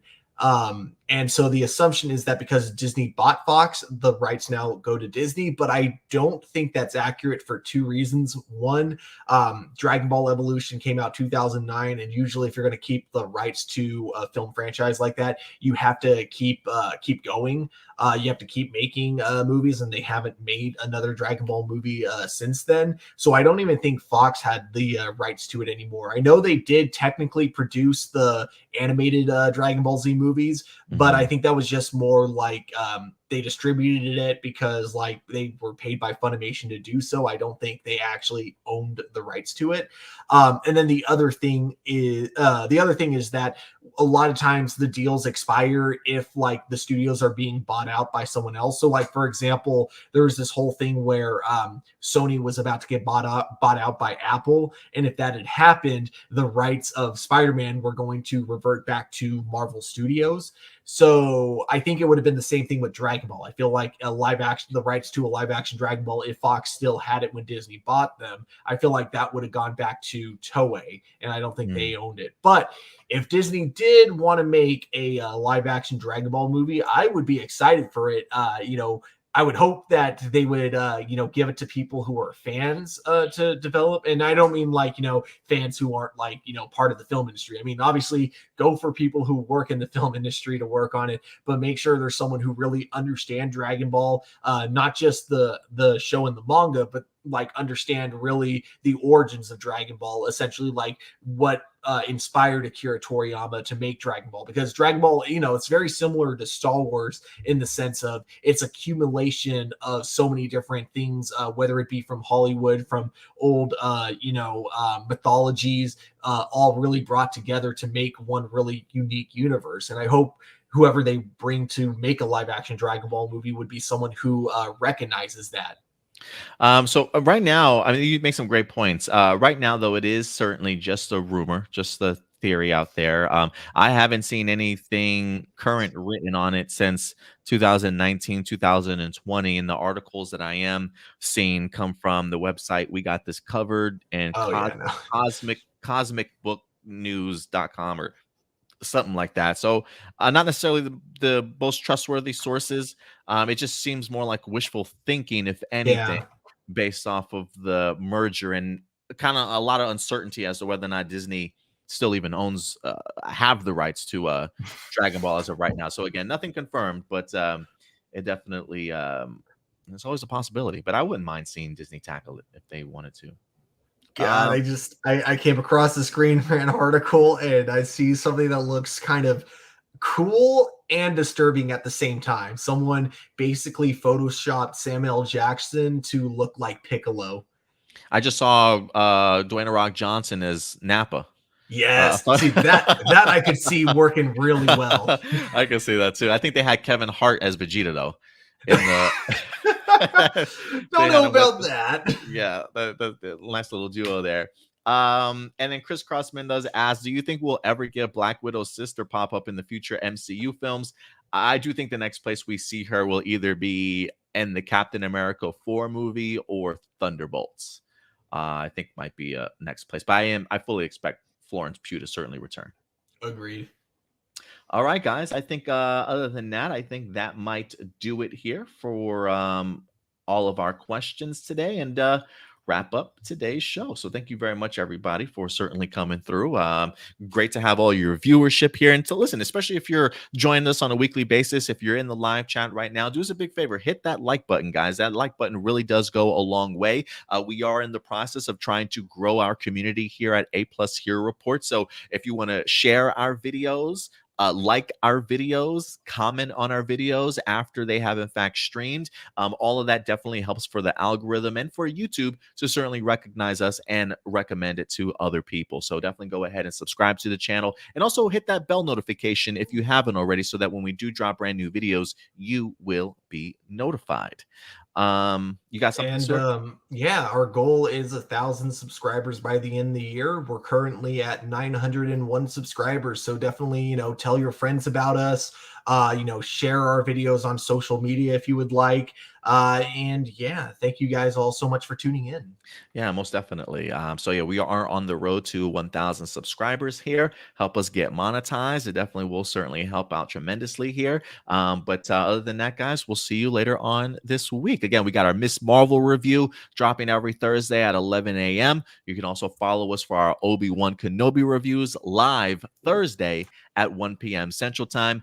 We might have ourselves a midweek episode for you guys this upcoming Wednesday at 7 p.m. So certainly try and join us then. But Stuart, go ahead. What's up, buddy? Real quick, hold that thought for just a minute. I just got to grab one quick thing because there's a fun gag I got to do real quick. Okay, go for it. Go for it. But yeah, so yeah, Miss Marvel. Oh, what you got, buddy? What you working on over there?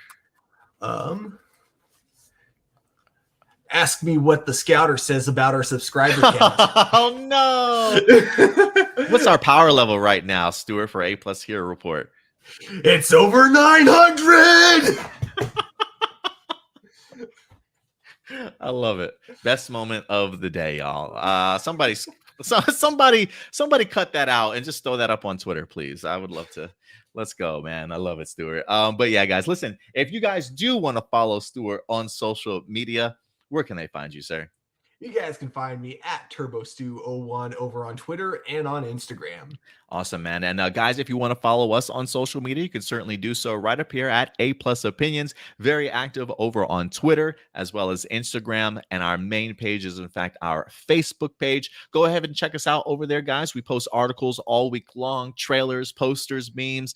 We definitely keep you up to date. And then we take some of those stories and talk about it here at A+ Hero Report. If you also want to go ahead and join our Discord forum, please do. There is a link in the description box below if you want to communicate with us outside of our YouTube channel. The Discord forum community is a fantastic way to go ahead and do so, and a plethora of topics over there for us to continue to discuss. But in the meantime, that will certainly do it for us here. We'll certainly see you guys back, if not this Wednesday, then definitely next Sunday. So in the meantime, do us a big favor as always. Take care of yourselves, take care of each other, and keep it A+.